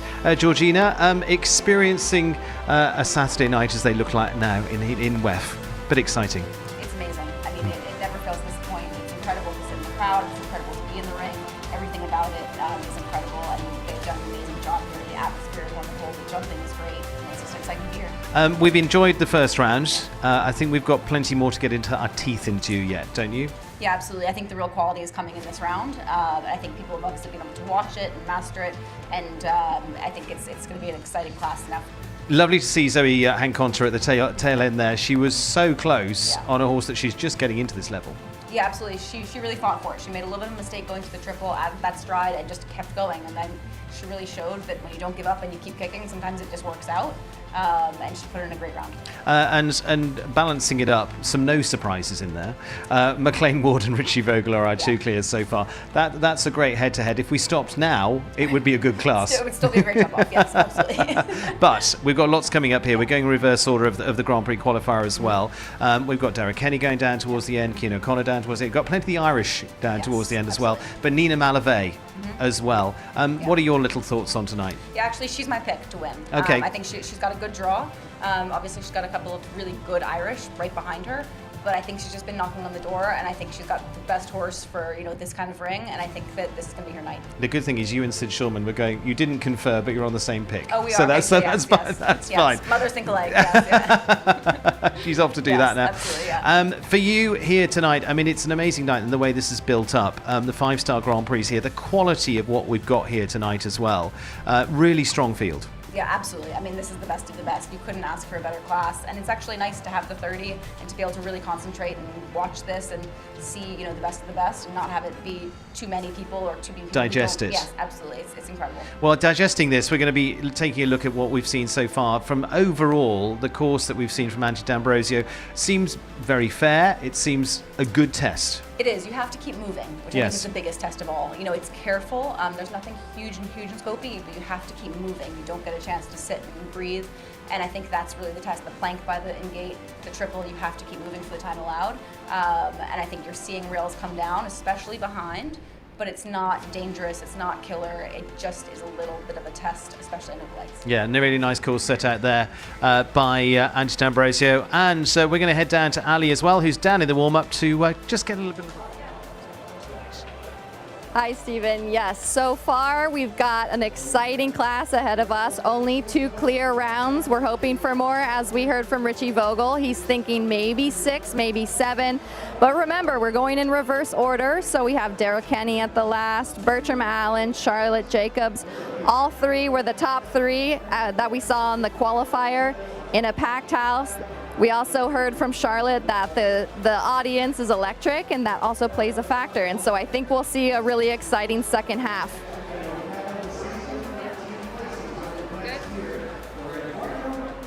Well, as you can see, they're taking the seats readiness, and we are in readiness back into the second half of round 1 of this $500,000 Modon Grand Prix here tonight. And Georgina Bloomberg alongside me for this next group here as well. I'm delighted to say 2 clears so far with McLean Ward and Richie Vogel, Eduardo de Menezes and the H5 Sport Horses, H5 Nocandos, the 11-year-old by Comme Il Faut for Eduardo. And this is going to be the combination that, again, he won here on Wednesday earlier on this week. Looking good indeed for the rider who was part of the Olympic Games in 2016.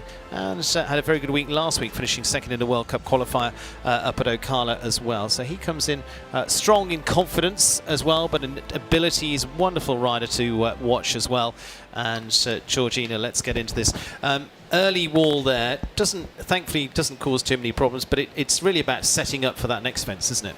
I'm actually surprised that it hasn't caused more issues. You know, going away from the gate early on in that short turn, I would have thought horses would have spooked at it more, and I'm actually very surprised that it hasn't caused more issues. But I think that riders are kind of giving a little bit of space there and knowing that it's early on and they have to respect it.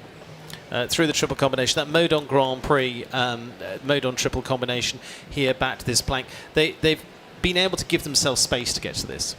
You have to. I mean, you have to keep moving a little bit for the time allowed, but I think riders have done a good job of giving a little bit of space to that and knowing that they have to keep moving and then and respecting it, because by the gate, a lot of horses are getting their eye on the gate and are, you know, going to be a little bit distracted.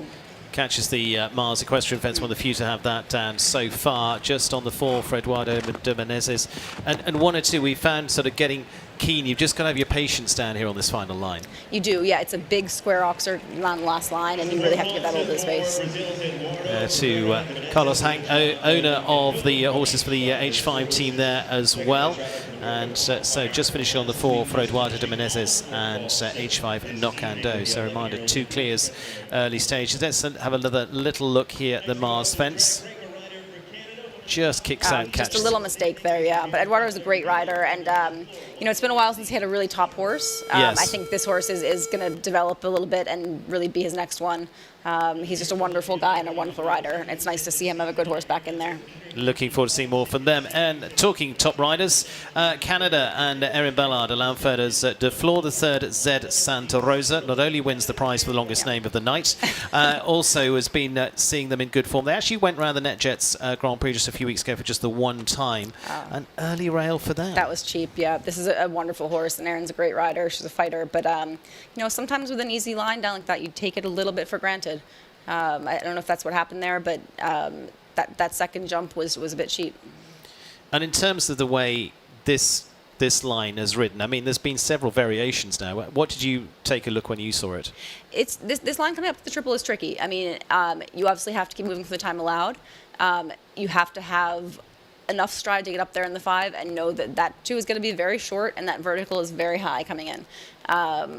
You know, I think riders have done a good job of knowing their horses and making that adjustment. It's hard to do the 6 but doing the 5 is obviously much more of a risk. Yes.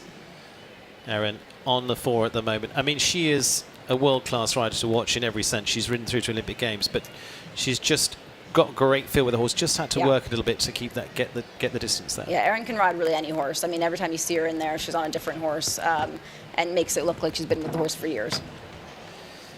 Another one down the final line, and Erin Ballard just going to be around the time allowed. Just going to be a fraction over it. One time there for Erin on top of the 8 already. So 9 the score for Erin Ballard of Canada. Little look back here at earlier this Tokyo fence. And just plain got underneath deep it. there, yeah. You know, it's. I don't think she's done this horse under the lights so much in big classes, and sometimes you just don't know how a horse's stride is going to be affected, and maybe compensate a little bit and overrode that line a bit.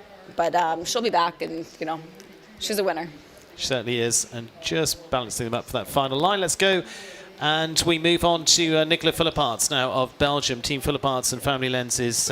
Cornet Targus PS, the 10-year-old by Cornet de Lee for Nicolas, taking them into their first 5-star Grand Prix here. Now, he talked to us earlier on this week. He was weighing up whether to go with Katanga or with this horse. But, I mean, if you've seen this horse already, it looks really impressive. It's a big jumper, big, powerful ride. And they've decided that now's the time. Yeah, absolutely. I mean, listen, he's an amazing rider, and he knows his horses, and it's a good test for the horse. But at the same time, you're never going to know unless you go in there and do it. They jumped around for 4 faults in the net jets just a few weeks ago as well. So, I mean, that's good preparation here. Yeah, be very Nicolas interesting been to see. here, all season. He's jumped under the lights. He's, gotten his horses in the ring. He's going to know what he's doing, and when a horse is ready and when they're not. So I have no doubt that he knows what he's doing. What's your take on this, Gray? It's beautiful. I mean, I think it's a great match as well. Nicolas is an amazing rider, and this horse, I think, really could develop into a star. I mean, it's scopy. I think it's going to be able to be quick, and it's just nice to see him with a really great horse like this. Nicolas now European team gold last year in Spain with Katanga, and let's see what they do down this line. That's the risk of the 5 there, but I think that was still the right call. Because he came in there, I'd have said spot on. Yeah, absolutely. You have to have that balance of knowing that you need to balance for the 2, but then you also need to let your horse jumpy, and that can be a bit tricky, and easier to say after the fact. But maybe he could have gotten a little bit earlier and let go. But you also just don't know how your horse is going to react. Once a second, just settles them back down into the corner, down for this final line. Just come quietly. Yeah, overall it's going to be a little bit of time on top. But what's your take? Yeah, I mean, that was a great round. I think that he has the future more in mind with this horse. And I think for, the next couple of weeks, he's probably, like you said, going to bring Katanga out and be able to rely on that one. But this was a great opportunity to see what he has. Well, there, as you say, he's got certainly a horse to look forward to in the future. Yeah. Looking more with that with Cornet Targus PS for Nicolas. And again, just really started to run out of space down there. Cost him a rail down at the MS fence. And so 2 down for him overall. But as you say, plenty to build on. And Spencer Smith of the USA, the Ashland team and Stormridge Capitals at Keeneland, part of the Nations Cup, the US team last year in Sweden. He's been on the winning team in Dublin, second in the World Cup in Traverse City up in Michigan last year as well, and has had several wins here at WEF before now too. Actually finished 6th place in the Fidelity Grand Prix here 2 weeks ago, and a rider you know very well because he's ridden plenty of your horses. Yes, I'm a big Spencer fan. We adore him, and it's nice to see him with this great horse. He's been very good about sort of placing his horses and saving this one for the bigger classes. So it's, going to be nice to see him hopefully go well in this one and have it pay off. And he had some wonderful rides last year with some of yours, including Casino. He did, absolutely. I mean, Spencer's, somebody who you can stick on any horse and know that he's going to do a great job. He's a nice light rider, and he's a hard worker and just a real talent and just a wonderful person to have on your team. Well, Keeneland has just got better and better as we've seen go through, and we were talking a little about form coming in of just well establishing now into the season, just as a little bend to the wall.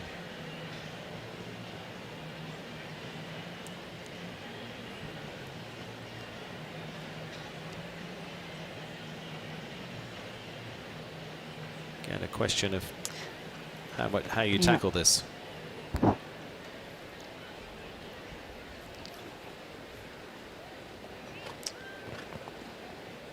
What's your thoughts? That was good there. I mean, I'm actually surprised. I think he was risky coming out. Yeah. Because of that back rail. This horse obviously is forward, and it would be, it's a gamey horse, but it wouldn't necessarily be the Scopius. So that was a bit of a risk, but it paid off. Not sure exactly what happened there with the plank. Maybe he took that a little bit for granted after the triple going so well. Sometimes when you have something in your mind that's going to be difficult, you've done that. You celebrate in your mind that it went well, and you forget there's another jump right after that. But he did the hard stuff well. That was a good round. Total of 8 there for Spencer Smith, and Keeneland overall comes inside the time as well to put them down into 9th place so far for Spencer. Remember, it's just the 2 clears so far. Zoe Contender sitting in 3rd place at the moment on the 3 time faults. And, I mean, we're 20 deep into this of 31 here, Georgie. Let's take a look at the plank first. He just cut in. Spencer was almost looking a little bit to the next jump. And like we talked about, I think sometimes when you have it in your mind that something's going to be a bit of a challenge, you forget that there's going to be another jump. And he maybe took that for granted a bit. He was turning a little bit in the air and could have maybe given that a little bit more respect. But Shane Sweetnam of Ireland now, and the wonderful James Cancruz for the Gizmo partners for the pair that jumped the Paris Olympic Games. Predicted clear chance 50%, so and I think most people would actually put that at higher for this one. I would, as I say, gut feeling is yes, higher. Yes, absolutely. Yeah, statistically that might be the case, but I think most people would put higher. Pairing that was second in Geneva in the Rolex Grand Slam there. They've been twice winners of the American Gold Cup before now. Finished well in Ocala last week in the World Cup. So, again, as I talked about earlier, just trended, prepped right in the right direction for this week. Yeah, I mean, with this sort of horse, you can save them for the right occasion, and obviously, they do a great job of that. He doesn't need much to get him in there, and this sort of a course he can play with. So, obviously, anything can happen. This line will be interesting. We'll see, but as far as the horse goes, the horse can do these jumps in its sleep.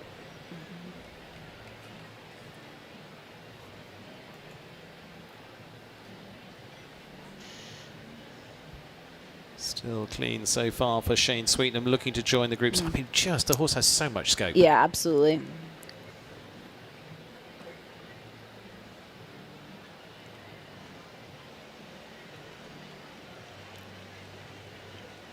Tidy so far. Just wondering, time should be okay. Yeah. Coming home. Shane Sweetnam. That was brilliant, yeah. Oh, lovely. Looking good with James Cancruz. Good for time, 74.56. Shane Sweetnam joins the party. And down with the festivities down there is Ali with McLean Ward. Down with the first of now 3 clears. We just talked to Richie Vogel. He said he had to alter his plan a little bit as he went along. How did the course ride for you? It rode as I thought. Got a nice partnership with Hero now. He's been jumping great, and he answered all the tests very well, I thought. And does this change your jump-off strategy with now 3 really fast men going into the jump-off? 2 of the fastest in the world, if not the fastest. And, Hero's a fast horse. I'm going to take the risk right out of the box and see if it can stand up. Well, you have the whole audience cheering for you, and best of luck to you. Thank you so much. Back to you, Stephen. Thank you very much. Well, Georgina, we hear they're just going to, pull the fireworks straight off. Right, exactly. Yep. I think there's still going to be a couple more added to that jump-off list, though. I think they could be doubling up at least by this point. World number 12, Laura Kraut now, and Dorado 212, the gold medal winning ride from the Pan Am Games. The rider is an Olympic gold medalist as well, and actually won this Grand Prix in 2023 as well, and an early rail for her as well. Yeah, that was a surprise there. Actually, she would have been one of my picks. I'll be honest. Oh, and the wall. That was surprising.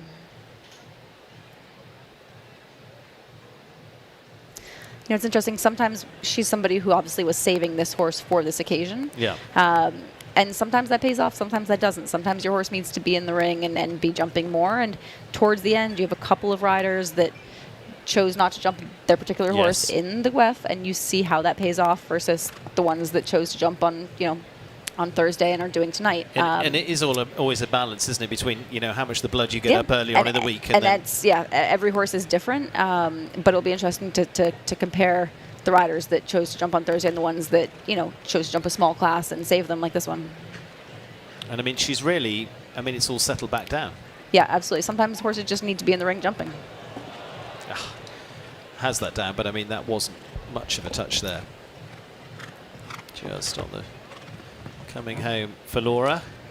Yeah, Laura's also, she's a fighter. I think had she been clear until there, she might not have had that sort of a rail.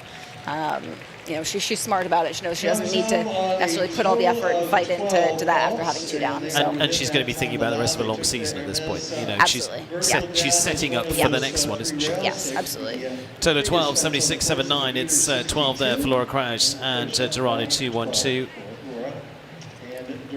Sat back there for the AMS fence. It's thought about staying for a second. The 2 Colombians we'll see here at the starting field. And this is Georgina down the final line. But she's continued, and I'm sure for you as well, been an inspiration in the sport. Oh, absolutely. If I had to pick any rider to be on the U.S. team with, it would be Laura Crouch. Not just because she's the biggest fighter there is, but she is, somebody who you can look to for advice and somebody who I respect. And, it doesn't matter the horse that she's on, you put Laura Crouch on team. Yeah. It is to Roberto Teran now of Colombia and DSP Callas for Roberto for, again, the Colombian Olympian this time as well. And this pair with plenty of rounds at 5-star behind them now. So this is a good, well-established partnership as our, 23rd on the initial list of those to go in our Grand Prix here tonight. Roberto's a good rider. It's interesting. When he gets a good horse, he really sticks with that particular horse and forms a great relationship with it. And you always see that sort of pay off in the results. He's not somebody who you see bouncing around different horses. And sometimes that's a really good thing. You really get to know your horses and what they're going to do under the lights and over the bigger jumps. And he's definitely one of those riders that's a good example of. Absolutely. Desert Toffee's other ride that he rode through to the Olympic Games. He finished second in the Rolex Grand Prix here. As you say, they would be targeted, but it's not a big string, but it's a targeted string. Yes, absolutely. There's something really good about knowing your horses that well, and he's very good about that.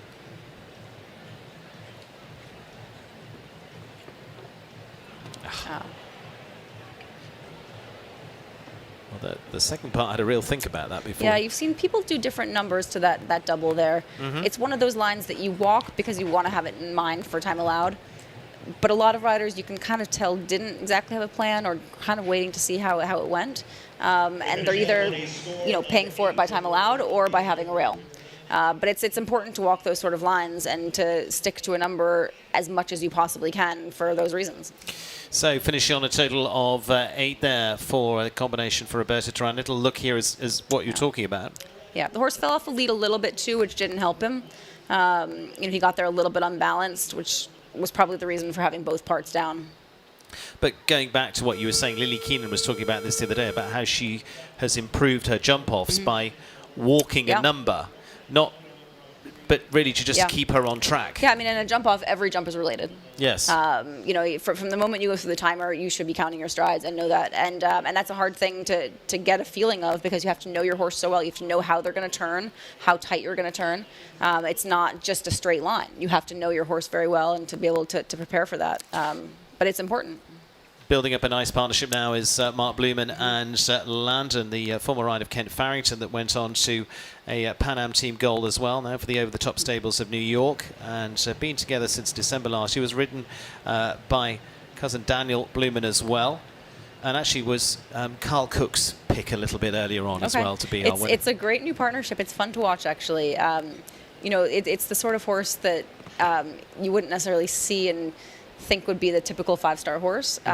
What makes you say that? I'm going to it just got its own style, and it's obviously a little bit small and has its own way of getting over the jumps, but it does it, and it's quick. And Marky's done a great job with it. He's actually a great partner with it, which I wouldn't necessarily put together on paper before I saw it.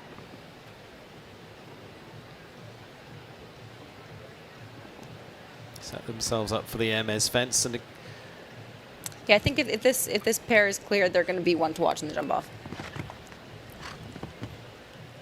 Coming home Looking good for time. Oh, that's great. And so 76.61 just tucks inside the time there to give us the fourth clears. Mark Blumen and Landon. Carl Cook at home going, okay, well, I was not far off.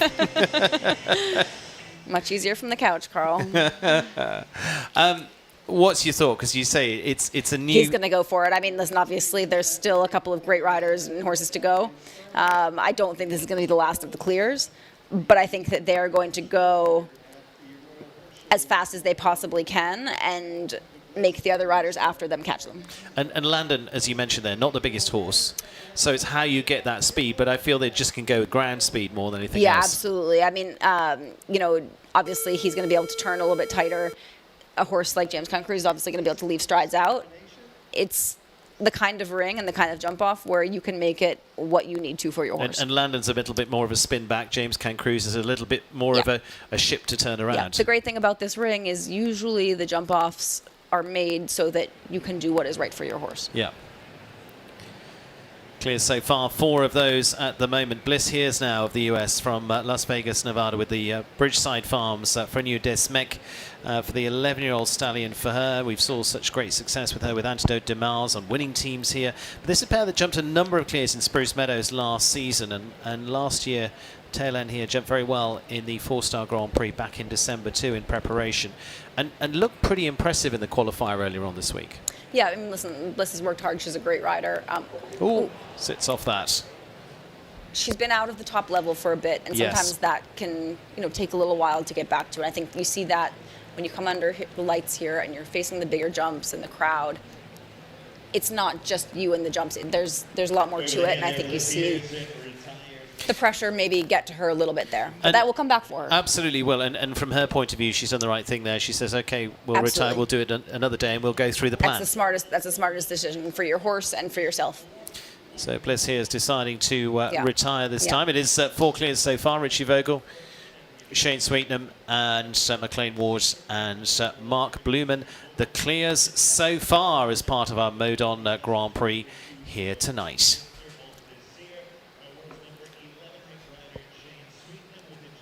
So coming into our final few with Christian Cook, Mary Delorier, Nina Malavey, Cian O'Connor, Charlotte Jacobs, Bertram Allen, Dara Kenny still on the list so far.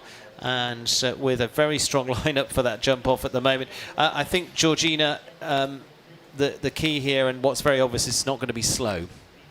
No, absolutely not. I mean, Saturday nights now, it really never is. But already we have a great lineup of horses and riders that we know are going to put on a show.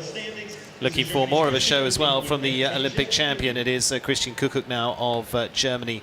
Christian with Fantasia. Of course, we've seen him, for those that follow, winning the Rolex Grand Prix here twice on Checker, the horsey road to the Olympic gold. Now with some new rides coming through. And this Fantasia by Armitage Boy, the mare now 11 years of age. And for a new pairing together into their first 5-star Grand Prix as well. It's going to be really interesting to see for this one. Yeah, I mean, it's obviously, it's amazing for Christian to be able to sort of use this as a test. Most people are saving their best horses for a night like tonight. And to be able to say, I'm going to use a newer ride and to see what I have at a 5-star Grand Prix under the lights is not for everybody. But that just goes to show, you know, the kind of rider he is and the kind of string of horses that he has, that he's actually saving his best horses for bigger things than the 500,000 5-star Grand Prix. New partnership in Christian Cook and Fantasia for Germany. And have the wall early on. As you say, I mean, the horses like Just Be Gentle that is part of his string. Checker has actually stayed with the Beerbaum stables that he's now gone out on his own. So that horse out of the string now. Luca Beerbaum was jumping that earlier on. Well, earlier on this week, last week. Yeah, and you know that when you don't know a horse as well under the lights like that, and you push a little bit at the wall because you're not sure what they're going to do, sometimes it obviously costs you, but you just never know, and it's better to be safe than sorry. And I think maybe he kept his leg on and overrode that a little bit, but you just don't know what the horse is going to do under the lights with a scary wall like that. Just had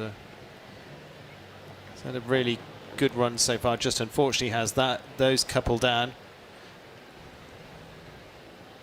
Yeah, the horse looks a little bit starstruck here, and I think it'll settle down and learn a lot from this. But You know, I have no doubt that Christian will learn a lot from this and do what's right for this horse coming up next. And as you say, it'll just be mileage.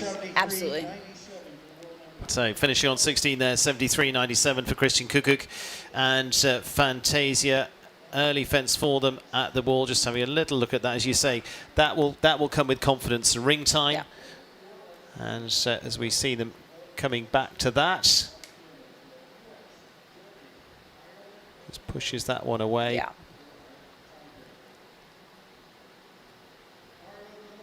And down the final line here, just starts to flatten off a little there. Yeah, absolutely. And, you know, when you've had 1 or 2 downs, sometimes horses get a little bit rattled as well. Or you just decide sort of in your head, I'm going to use this as an experience and not necessarily fight as hard to have the clear round. So you never know exactly what's happened after, you know, 1 or 2 down.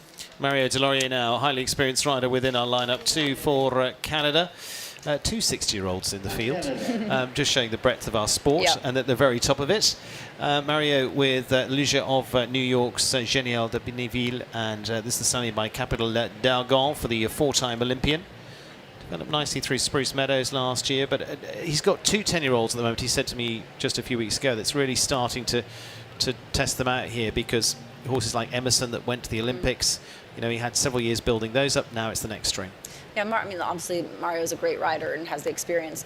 What's also nice about him is you won't see him in here unless he's got the right horse and knows that horse is ready. Yeah. He's not a rider that you're going to see in here every single Saturday night, just because he's going to make sure that his horses are prepared and ready for this experience and that he knows what he is doing, as opposed to some riders that take the opportunity to jump on a Saturday night. And He's always a man with a plan, isn't he? Absolutely, yeah.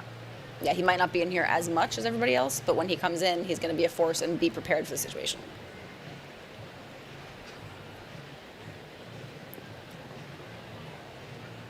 Ooh, just unfortunately got unbalanced through there. Yeah, that was unfortunate. The horse tried there. He looked like, he said, they just got jumped loose a little bit.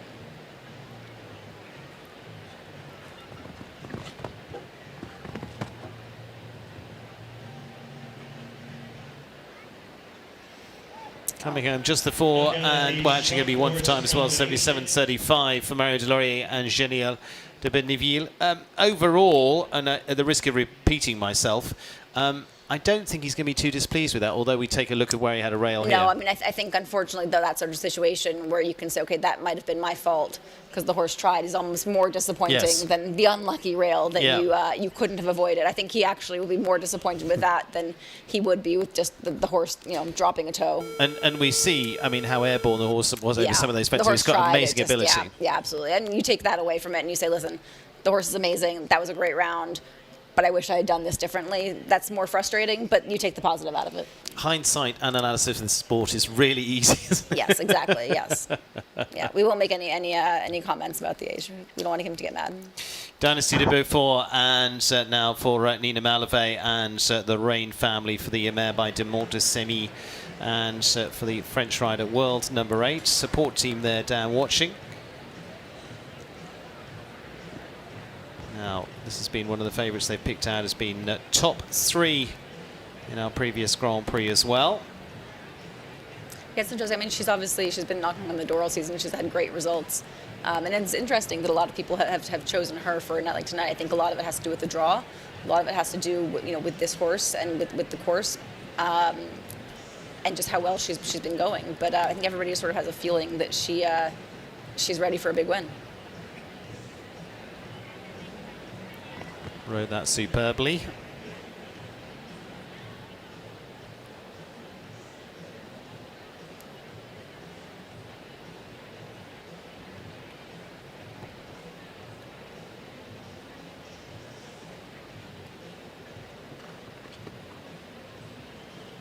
Oh. Looks very good. Your thoughts, Georgina? Yeah, I mean, listen, she's a great rider, and she's making this look easy. She never really looks nervous or rattled, and it's going to be fun to see her against the boys. Come on.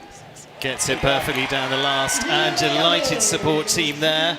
And so adds the list of clears, and it is going to be number 5 there for Nina Malavé and Dynasty de Beaufort. Now, Georgina, talk to me about a few numbers there, how she rode that. She rode it perfectly. I mean, listen, obviously that horse has a lot of stride, and can actually be quick. For a big horse that doesn't look like it's going to be, it can be quick. She had to keep going a bit, knowing that horse sometimes needs a little bit of a check. In that sort of a combination, I think she wanted to do one more. It was a bit risky, but it paid off, and I think she's going to be fast against the clock. Carly from the Rain family watching, delighted. There we go. Let's hand down to Ali, who's down in the warm-up. I'm down here with Gia Rinaldi, who is also helping Team Ward. So she's in the jump off, so we have to catch up quick with her. But I just wanted to get your 2 cents. You spent some time in Europe. What made you make the move over there? It's always been a really big dream of mine, and I always wanted to get the experience of Europe and just see the scenes out there, and it was a great experience, and I loved every second of it. You know, I had a really successful junior career, and then when I was deciding what I was going to do next, I got introduced to Helena Stormans, and then it was all smooth sailing from there. And you've already had major successes, Grand Prix wins, especially at Spruce Meadows, some team events, and we wish you the best of luck, especially with Team Ward. Thank you so much. Back to you, Stephen. Thank you very much. Cian O'Connor on course now with Kentucky TN for this partnership since May last year, and for one of Ireland's finest, former rider Zoe Osterhoff as well. Little push at the wall. Now, how do we put this together, Georgina? I mean, it's a great horse, and obviously, you know, Cian's a wonderful rider, one of the hardest workers out there. Anytime he goes into the ring, he's going to be fully prepared to go and jump the course. What? I was about to say what I spoke too soon there, but no. I mean, listen, like Cian he's a wonderful rider, and he is always going to know exactly what the job is at hand and be ready to do it. That was just a bit unfortunate. I think he turned a little bit tight for the time allowed, and just sometimes the wrong distance comes up. What in terms of numbers, what was he planning to do there, do we think? I think he turned a little bit tight. I mean, listen, when the time is short, this horse jumps very high. I think he had the time allowed in mind there, and you know, you have to take that risk, and it just didn't come up as the right forward distance. But had he gone out and gotten straighter, it might have cost him a time fault. I think he'll be mad at himself, but that's the risk you take. Going to be 8 this time, 75.70 for Cian O'Connor and Kentucky TN, and they're going to finish on 8. But again, they are just really getting some good rounds underneath them. Didn't quite work out today. No, it didn't. Let's take another look at this. Yeah, he was just a bit off it. You know, I think if he had gone out and gotten a little bit more momentum and got a little bit straighter, but again, like you said, the time allowed is tight, and you have to take those chances. I think Cian will be disappointed in himself, but I don't think anybody's worried. He's going to be back and has a great string of horses and great supporters behind him, and he'll be okay. Charlotte Jacobs into our final 3 here for the North Star. This is Playboy JTZ for the 11-year-old. And for her, it's been a good combination together that have seen them through, finishing well in the American Gold Cup. She's been a team winner here before now. Jumped around here well last year too. And for her, your take on Charlotte, Georgina? Yeah, it was nice to see her really go for it in the WEF. You know, she was very close to actually to getting it, and it was nice to see her go for it and be competitive. It's not a particularly fast horse, and the fact that she was able to that second rail there, unfortunately, that was a bit cheap. But she's, you know. But we've seen a few have that. Yeah, I'm going to throw the Y at you. You know, honestly, I don't know exactly. You know, unless you're out there riding, you never know. I think there is something about a first line like that seems maybe a touch easy. Going towards the gate, you take for granted a little bit, especially with that wall coming up next. You sometimes, as a rider, have the more difficult things in mind too much and take for granted the other easier things. No, she went the 5 down there, pinged through the triple nicely. Yeah, absolutely. I mean, this horse is wonderful and adjusts easily. This is one of those horses that I think you would see just getting up the 5 a little bit early and knowing that they're going to have the quality to back off a bit. You know, Charlotte's an amazing rider, and it's been fun to see her develop these horses and to have a really strong string. But now you see her really using that string and going in and being competitive as opposed to just going in for the experience.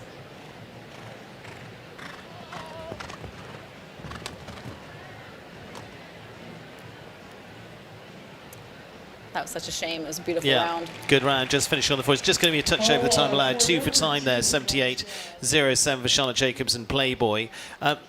For her, again, let's take a look at where it came down.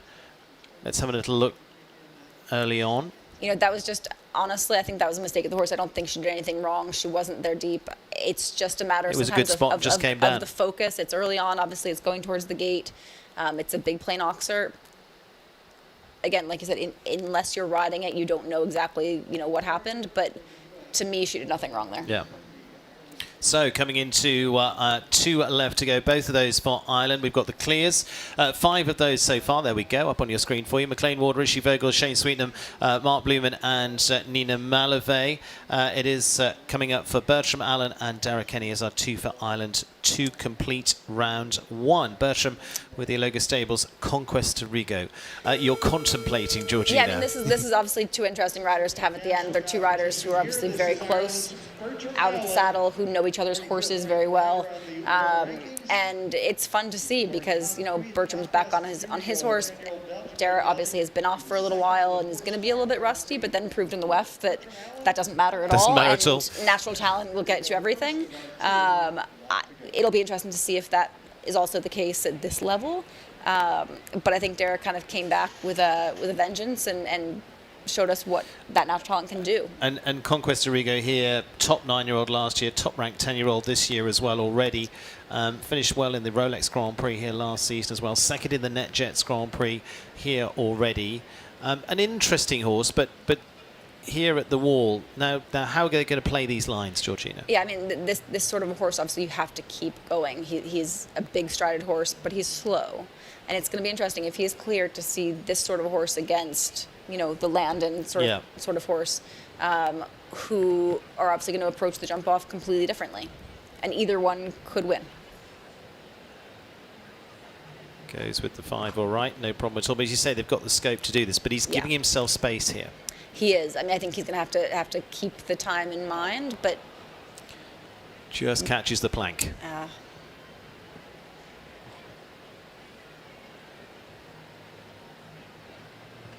And Bertram's had a great run so far this season, and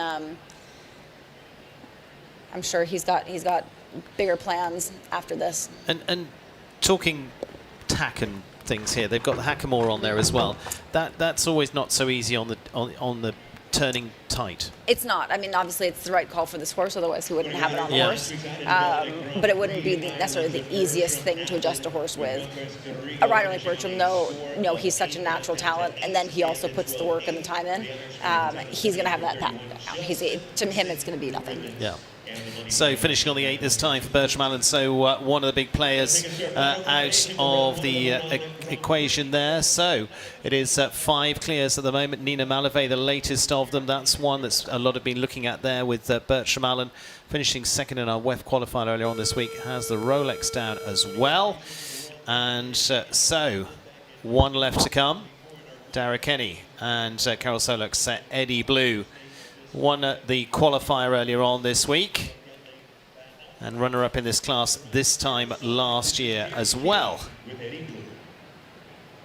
Best in qualifying, pole position coming in here. Got ahead of Bertram Allen, as you've worked out from the way that was flipped around. Yeah, I mean, obviously, Dara had a little time off and has come back and shown us all what he can do.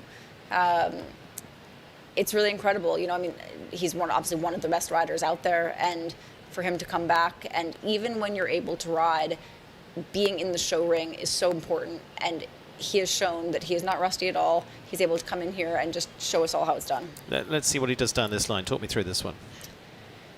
I don't know what to expect with this one, I'll be honest.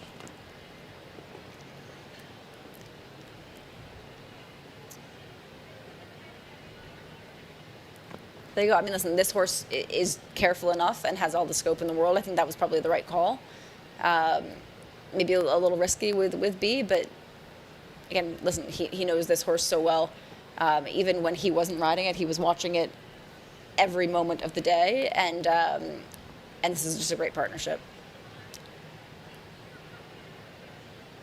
Still clear, and if he goes clear, he'd be last to go in that jump off as well. Yeah. Gets pretty tight to that Buckeye turn back up here to keep it tight, and it costs him. Yep. yeah, I mean, listen, that's sort of the risk you have to take. You saw it happen with Kian as well. You have to take that risk, and it unfortunately is part of the game. And you see his time 75.13. If he'd gone a little wider, he was going to be 2 strides and going to be in trouble. He had to do that, yep. And you know, that's, as I said, even when he wasn't riding this horse, he's watching the horse. He knows this horse so well. He knew that he had to do that turn to make the time allowed. And unfortunately, it was a risk that didn't pay off.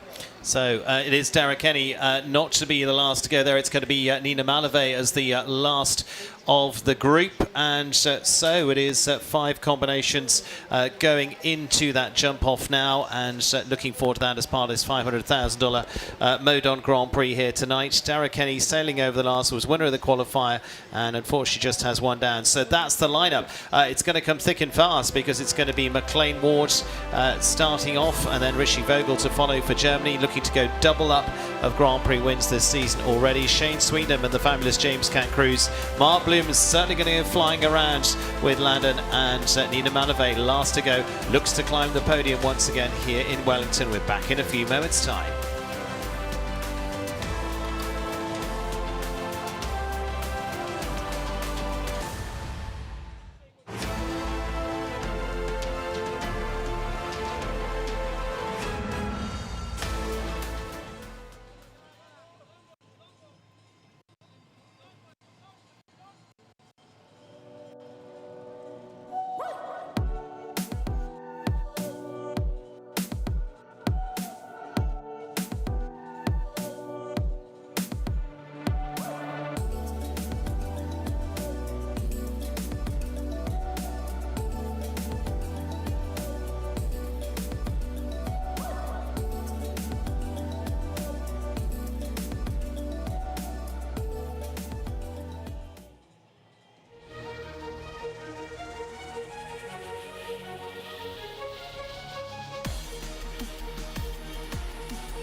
This is the easiest sport for the best competitor to lose. Our job is to give an objective and intelligent conversation starter. Here you go, now you're off. Our sport isn't simple, so you've got to help people. You've got to help people get in. Seeing a young person fall in love with a sport is magical and brilliant, and I would just love that to be equestrian sports.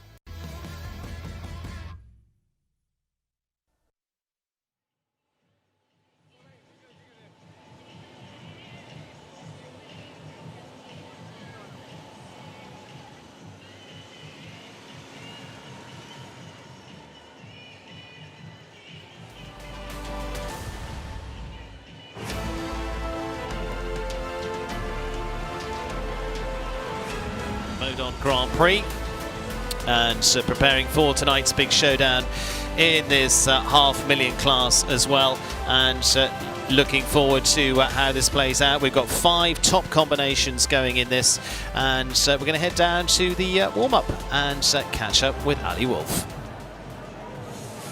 I'm here with John and Quinn Roach.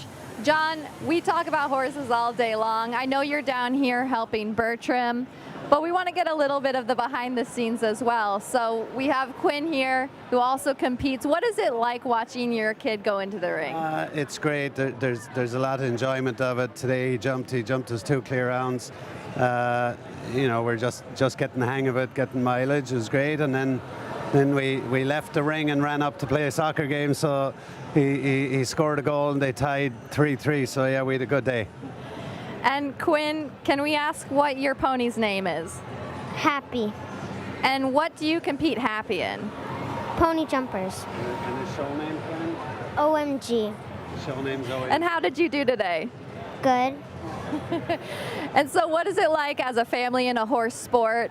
And do you take any time for yourself away from the horses? I think our time to ourselves is with the kids, but we're all here tonight. It's a great night, the atmosphere, it's great, huge crowd, and it's very enjoyable. Super. Well, thank you so much, John and Quinn. Back to you, Stephen. Absolutely. Lots of people from the horse show enjoying from the sidelines as well, watching 5 doing battle. That's the lineup that we're going to see. Some great stats around them as well of who could be our winner here tonight. McLean Ward's going to start off for the USA. Nina Malavé is going to complete it for France. We'll be back in a few moments' time. Join us at the conclusion of the Modon Grand Prix.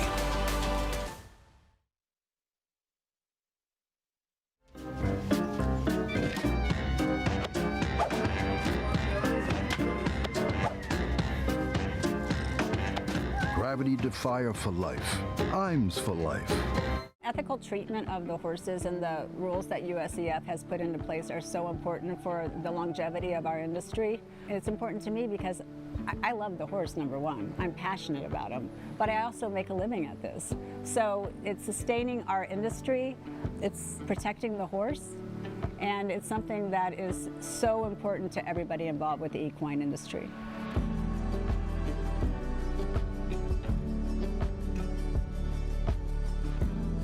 What does it take to be a pedigree pup league? The right equipment. All right, let's see some hustle out there, guys. That's right, stay low. Shorty, I want to see you post up. It's going to be a long season.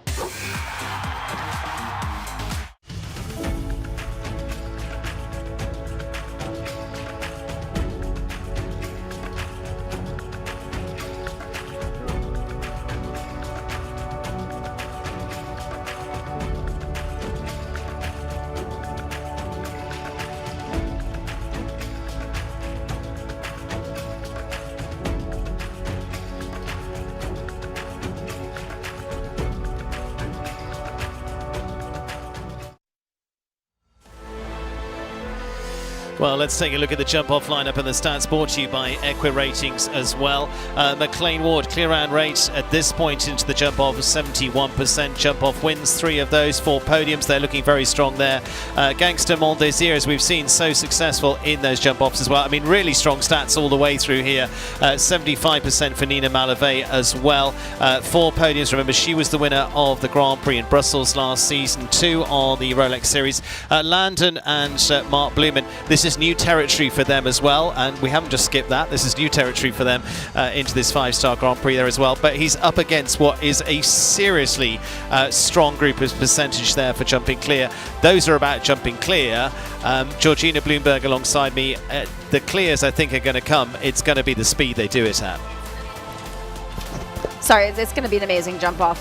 You have a little bit of everything. The list of riders is a little example of everything. You know, you have the horses that maybe don't have the biggest stride but are fast and can turn tight. You've got the horses that maybe aren't able to turn as tight but have the big stride. Yeah. And the jump off is perfect for that. You know, the jump off is an example of a little bit of everything. You have opportunities to turn tight, you have opportunities to leave strides out. I couldn't come up with a better jump off for this pool of jumpers. It's going to be incredible. That actually leaves it open for all of them, because sometimes you look at a jump off and go, well, this is right up the street of whoever Absolutely. it is. But like I said, you know, this ring really lends itself to saying whatever is best for your horse. It gives you the opportunity to go out and to showcase that and to have the opportunity to win. And you're really going to see that with this sort of a group of riders and horses. Seeing there, Shane Sweenham, James Can-Cruz, jumping in their 21st 5-star jump off here. They've been such a consistent combination. Yeah. I think that 12A is going to be one to watch. You know, obviously, it was tricky in the first round because with the time allowed in mind, riders turned a little bit tight sometimes down that last line. You get a bit excited. I think that 12A is going to really be the rail to watch and be something that riders are going to have to maybe give a little bit more space and respect more than they would like to against the clock. So there we see the stats from in terms of podiums. Most podiums going to James Can-Cruz there on 18 podiums with that horse, as we say, so consistent. Whether they can take on the speed of a couple of others, we will find out in a moment or two. Nina Malavé looking to build on her great start as well with a podium finish in the first of the Grand Prix, but Richie Vogel looking to emulate Ken Farrington from last year and go 2 from 2 from the 5-star Grand Prix here in Wellington as well. And let's head down to have a look at the course, brought to you by Fidelity Investments, our animation of the jump-off track here. And Georgina, as you say, there's lots to look at here. We're starting over what was the plank, now a vertical this time. Yeah, and listen, just because they made it a vertical, it's still a very tricky jump. It's right by the end gate. It's just angled enough where it's sort of facing the end gate in the crowd. The horses aren't going to have their full attention. It's still a very tricky first jump for a jump off. Then straight across the arena, new fence 15, 11 at the Hermes fence. And then you were talking about this turn back to 12. How much You're going to have to give it a little bit of respect there. Riders are going to want to turn very tight. You have to go out and almost ride it like they did in the first round. Now, right across the arena, 2-5. And again, we're going to see... This is where you're going to see people gallop. This is where you're going to see the speed and take a chance. This was where the triple bar was. Obviously, it's going to be an oxer now. People can turn back a little bit tighter on it. But I think as soon as they get 12A and B out of the way, you're going to see people pick up the speed. Real long run down to that last fence as well. As you say, we could probably talk numbers there all day, but it probably isn't going to make the bigger difference because it's going to be flat out just go for it, isn't it? It's going to be however you catch that rollback, honestly. Yeah. I think you're going to see riders do different numbers there. So let's get into the jump off for the Modon Grand Prix here tonight. McLean Ward, 3-time winner of this very Grand Prix with HH Azure as well, looking to make it yet another. He's won it on more occasions than that too. So high star hero, looking to be the hero tonight for Mike Smith, the owner and the world number 10. McLean Ward is in the saddle. I have no doubt that McLean is going to go in there and show us how it should be done and say, come and catch me. McLean ready to lay it down, knowing what he's got coming behind him. As you say, he's in no choice territory now. Just straight out go for it.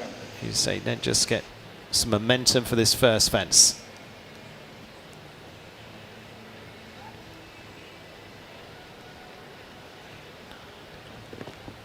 Catches it well.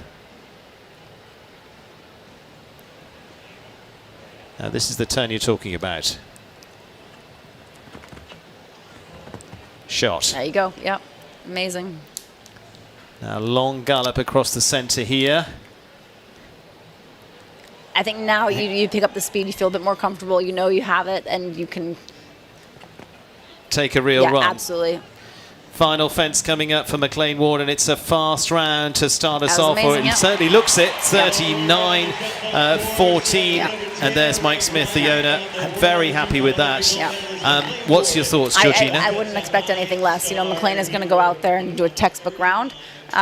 He is going to do exactly what he should do. He's going to make tight turns. He's going to go fast. I think it's beatable. But I think it's exactly what he should have done. Where do you think it's beatable? Why do you think it's beatable? I just given what I've seen, on Saturday nights, people find that way to do it. I think that with Richie Vogel, he always finds something that we didn't even see. Yes. He will see a turn or, a leave out or do something that, people like me would walk a course and never see the opportunity to do. So he's in a category of his own. Yes, absolutely. Yeah. What I've learned from Saturday nights is it's always beatable.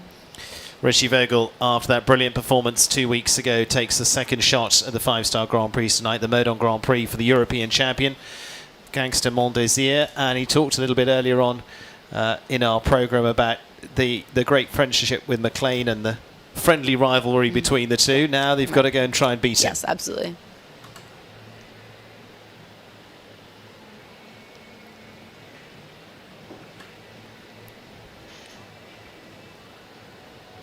Oh, push it. That was long. Yep.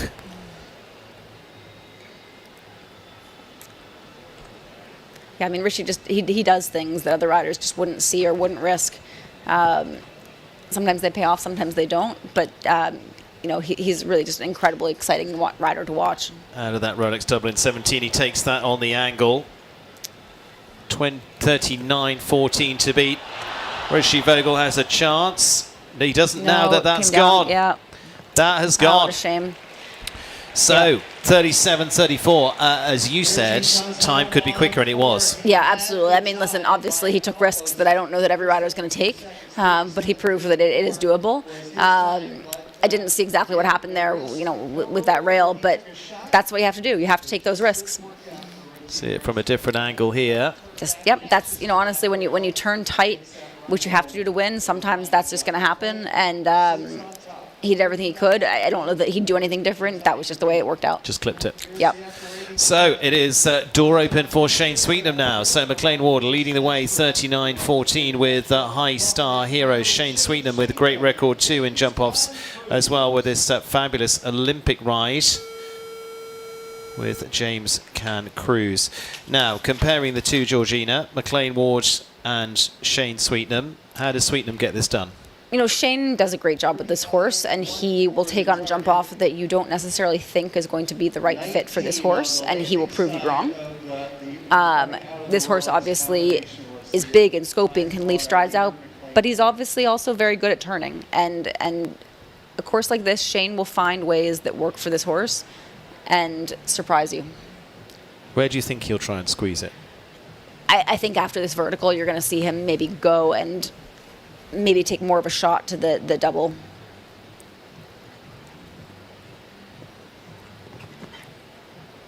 McLean was also very smart about that last line, which obviously knows where Richie took that little bit of a risk. This horse has a little bit maybe more scope and obviously a bit more of a relationship with Shane, and will know how tight he can turn. Time-wise, he's a little bit steadier. He's up there. Just a little beyond that. There you go. He's Richie Vogel's. That was good, though. If he can keep this up, I think he's going to get it. Yeah. Turn back here and now run. Now run for Shane Sweetnam. James Can Cruz. There you go. Whoa! Going to be close. Is it enough? Wow. No. 39.91. Shane Sweetnam in second. McLean Ward leading at 39.14. Yeah. I think there, you know, that vertical, that third to last jump, he didn't catch it the way he thought he would. I think he almost surprised himself a little bit. Got jumped a tad loose. You saw him have that moment of hesitation, of recovery, and it took him maybe a second more to turn back to that second to last jump. And then last fence really just takes a big shot at it, but it was too late by just then. that moment of hesitation can cost you that. So McLean Ward keeps the lead with High Star Hero. Shane Sweetnam second, Richie Vogel in third. Mark Blumen goes now with Landon. Small, fast. This will be interesting. Yeah, he's going to do everything he possibly can. It's going to be exciting. How is this different to Shane Sweetnam? You know, he's going to have to use the turns a bit more. He can't leave the strides out. He maybe doesn't have the same amount of scope. But Marky's a fast rider, and he knows his horse just well enough now where he's going to take some risks.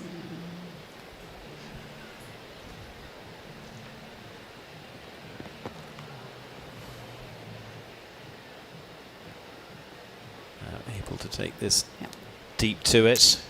He's taking a moment here. I think he's going to lose that a little bit there, but maybe he has a plan to make it up later on. He's a fraction back, so he's going to have to make something up somewhere.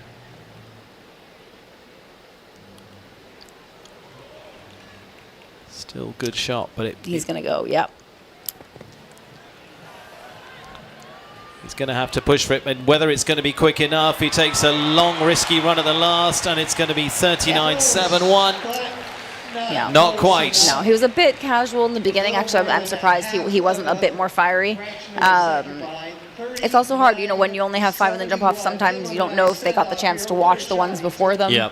It's you go into their plan thinking it's going to be enough, but maybe he didn't get the chance to see McLean. You're watching on the screen in the schooling area. It's not the same thing as being able to, you know, sit here and watch it and to know what you have to do. It's very easy for us to sit here and know what we would do. Yes. Obviously, if we were in there to win it, but for Marky out there, it's sometimes hard to know.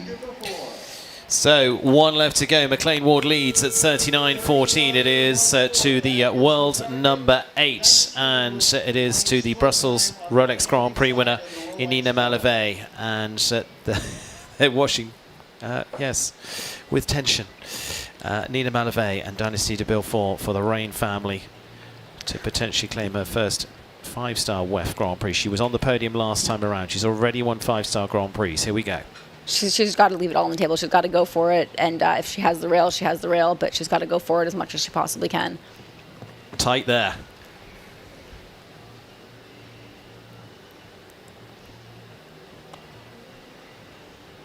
Now let's take a look as they come out of this Rolex push. Gets there in 18. So she's up with a leading score at the moment.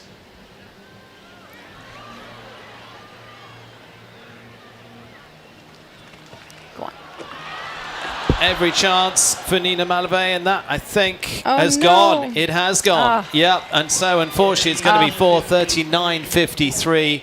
Very good effort. What did you think? Great job. I mean, listen, that's part of it. You have to turn that tight, and you risk that back rail. You know, she did a great job. I don't think she could have done anything different. And so it's a win for McLean Ward tonight, and high star hero for Mike Smith. Turn back here. When you say you risk it, talk me through that. You know, listen, when you turn back tight on an oxer like that, you're going to risk not having the momentum out of the turn. You're turning very tight. You're trying to not have the front rail, so therefore you have to let the horse jump the jump.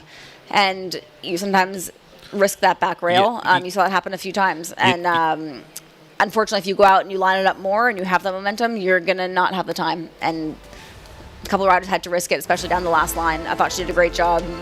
Very good job. And so Nina Malave finishing in top 5. It is McLean Ward who's going to be our winner this time with High Star Hero. Second place to Mark Blumen and Landon. It's top 3 for Shane Sweetnam and James Cancruz. And then confirming there in 4th place, Richie Vogel, Gangster, Mondesier. It's 5th for Nina Malave, Dynasty de Beaufort. And 6th place to Zoe Henconter and H5 Chakafani for top 6 tonight in tonight's Modon Grand Prix. But McLean Ward wins it from the front, but Carl Cook, you were not far away. Your prediction. Well done, Carl. Mark Blumen's prediction. McLean is always somebody who he doesn't need to watch other riders. He doesn't matter where he goes in the order. He's going to know his horse, and he's going to know what he has to do, and he's going to go out there and do it and show us all how it's done, and this was a perfect example of it. And it was really interesting. Richie Vogel was the only one that got the time and got it by a good way, but obviously the 4. Yeah, absolutely. I mean, that's a newer combination. Like I said, Richie's always somebody to watch. He's always going to do something exciting. But McLean is always going to provide you the textbook round. Let's take a look head-to-head between McLean and Mark Blumen there with Landon. 2 for different angles to that. But Mark seemed to get very tight up to the weather tank. He did, yeah. I mean, he looked a tad more relaxed, I would say, especially around to here. I didn't count there, but I think he did one more stride. That might have been it. But he did a great job. McLean just, he never took his foot off the pedal, and he makes every turn look easy. And when you put the two of those things together, it's going to be unbeatable.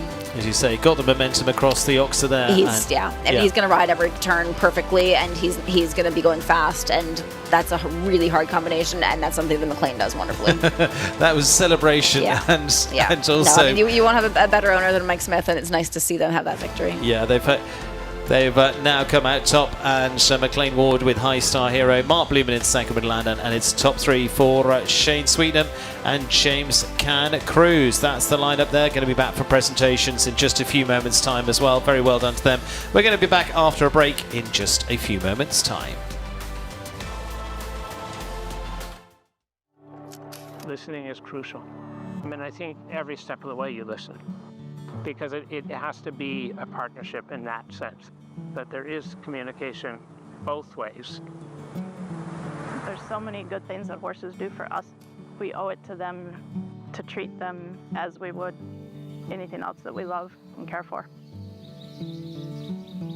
We are their biggest advocate.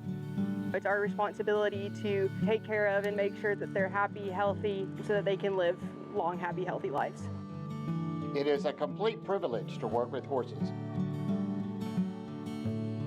And it is our responsibility to protect them and make sure that their welfare is the #1 priority.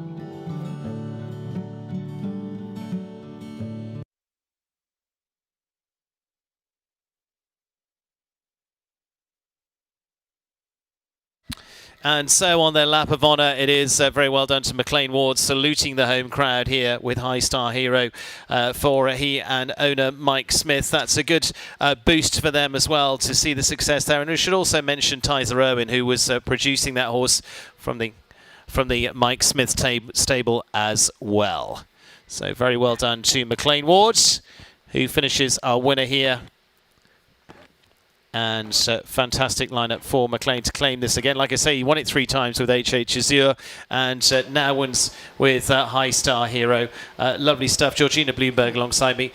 Smile coming across your face for watching Yeah, this. listen, I mean, I adore McLean. He's like family to me, and it's nice to see him back on top.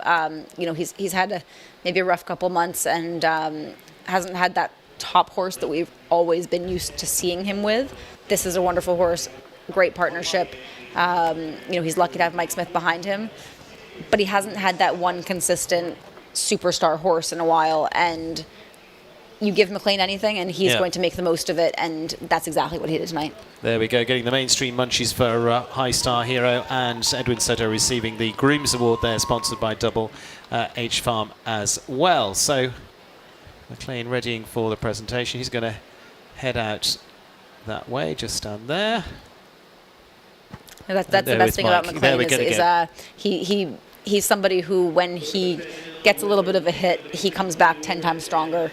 You know, he learns from it, he puts it behind him, and he uses it to propel himself back to the top. Absolutely. Mike Smith, is a great example of it. Mike Smith there, of course, was owner of Imperial, which they lost, which was the top horse they lost in the last few weeks as well. So that's been tough for them. So this has been a great boost for them as well, just to see one of the other rides back at the top, like I say, and good stuff. Yeah, I mean, you won't find anybody more talented or a harder worker than McLean, and it's always nice to see when that pays off.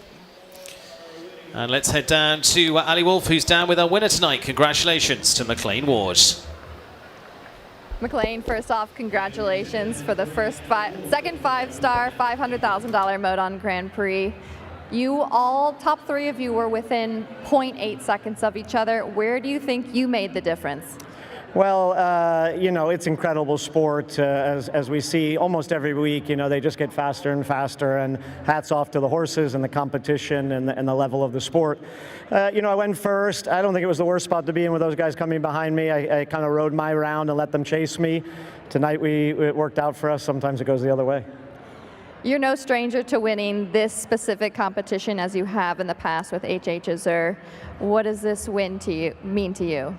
Well, we've had a bit of a challenging start to the year with a few things, and so I think for me and all of the people that are beside me, it's a great win. It means a lot, and you know, I always start the year, I think, a little rusty, and then you know, give myself a wake-up call, and it's maybe why this Grand Prix has been good to us. Do you have any plans to celebrate this win? Yeah, I think maybe I might indulge in one beer and call my girls, and it's a great night for our team and our horses. Well, congratulations. We hope to see more of you later on this season. Thank you so much. Congratulations to McLean. Yep, he's got a crack open beer. It's nice to know he's a cheap date for the night. Yeah, we don't want to get too crazy, McLean. Well done, well done. Well, there's some champagne coming up as well for them, and big hugs there from that of Mark Blumen and Shane Sweetnam of our top 3 finishing tonight. So very well done to them, and 3 fantastic pairings. And again, Shane Sweetnam, James Cancruz on the podium. That's something like 19 times that pair. I mean always. It's just a fun pair to watch, and a fun combination to watch, because you know that they know each other so well. And what a talented horse, and Shane's done a great job with it. The entire team has. It's just fun to watch in every way. And Paige Bellissimo Nunez, the president and partner of Wellington Lifestyle Partners, presenting alongside Mike Smith, who's also a part of Wellington Lifestyle Partners as well, presenting to each, and to Marky into second, and then Mike presenting to the man who rode his horse, McLean Ward. Fitting finish. That's nice. Yeah, it's great. And listen, Mike is a wonderful guy, and you won't find an owner who loves his horses and who knows his horses, and what rider is going to be good for that particular horse better than Mike Smith. Yeah, he himself who competes here as well, very competitively. No, he loves the sport, he loves the horses, he loves the riders, and it's great to see McLean be a part of that program. Our top 3 tonight and our second 5-star of the season. I think he's ordering that beer. No, he's complaining about something. It's okay. He's got a smile on his face. There we go. It is for the national anthem of our winning rider, and of course it is McLean Ward for the United States of America.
Well, there it goes. They were going to get ahead of him because he's very, very good at it. Yeah, you saw that coming for a while out. They had that planned, but Good.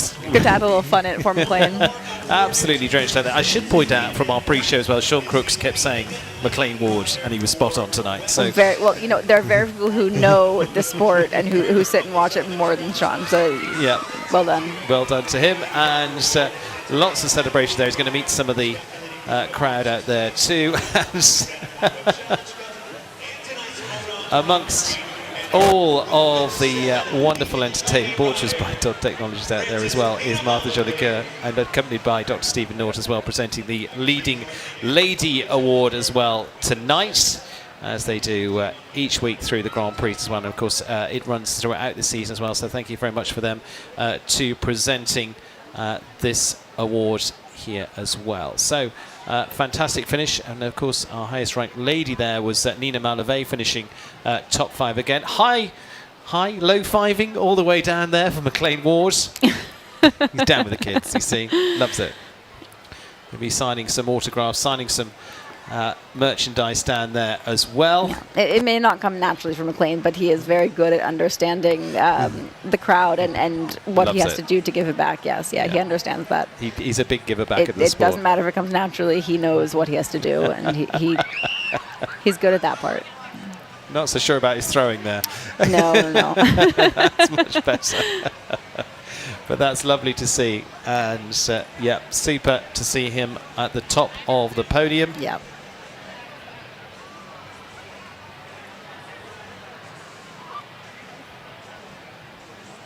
Yeah, this is really great. This is a great example of what the horse show is doing so well now, bringing the crowd in and making them feel like they're a part of it, and giving the riders an opportunity to really be up close with the fans. And that's what we need more of, really, at the end of the day, is getting in there, meeting the fans, and the celebration at the end there.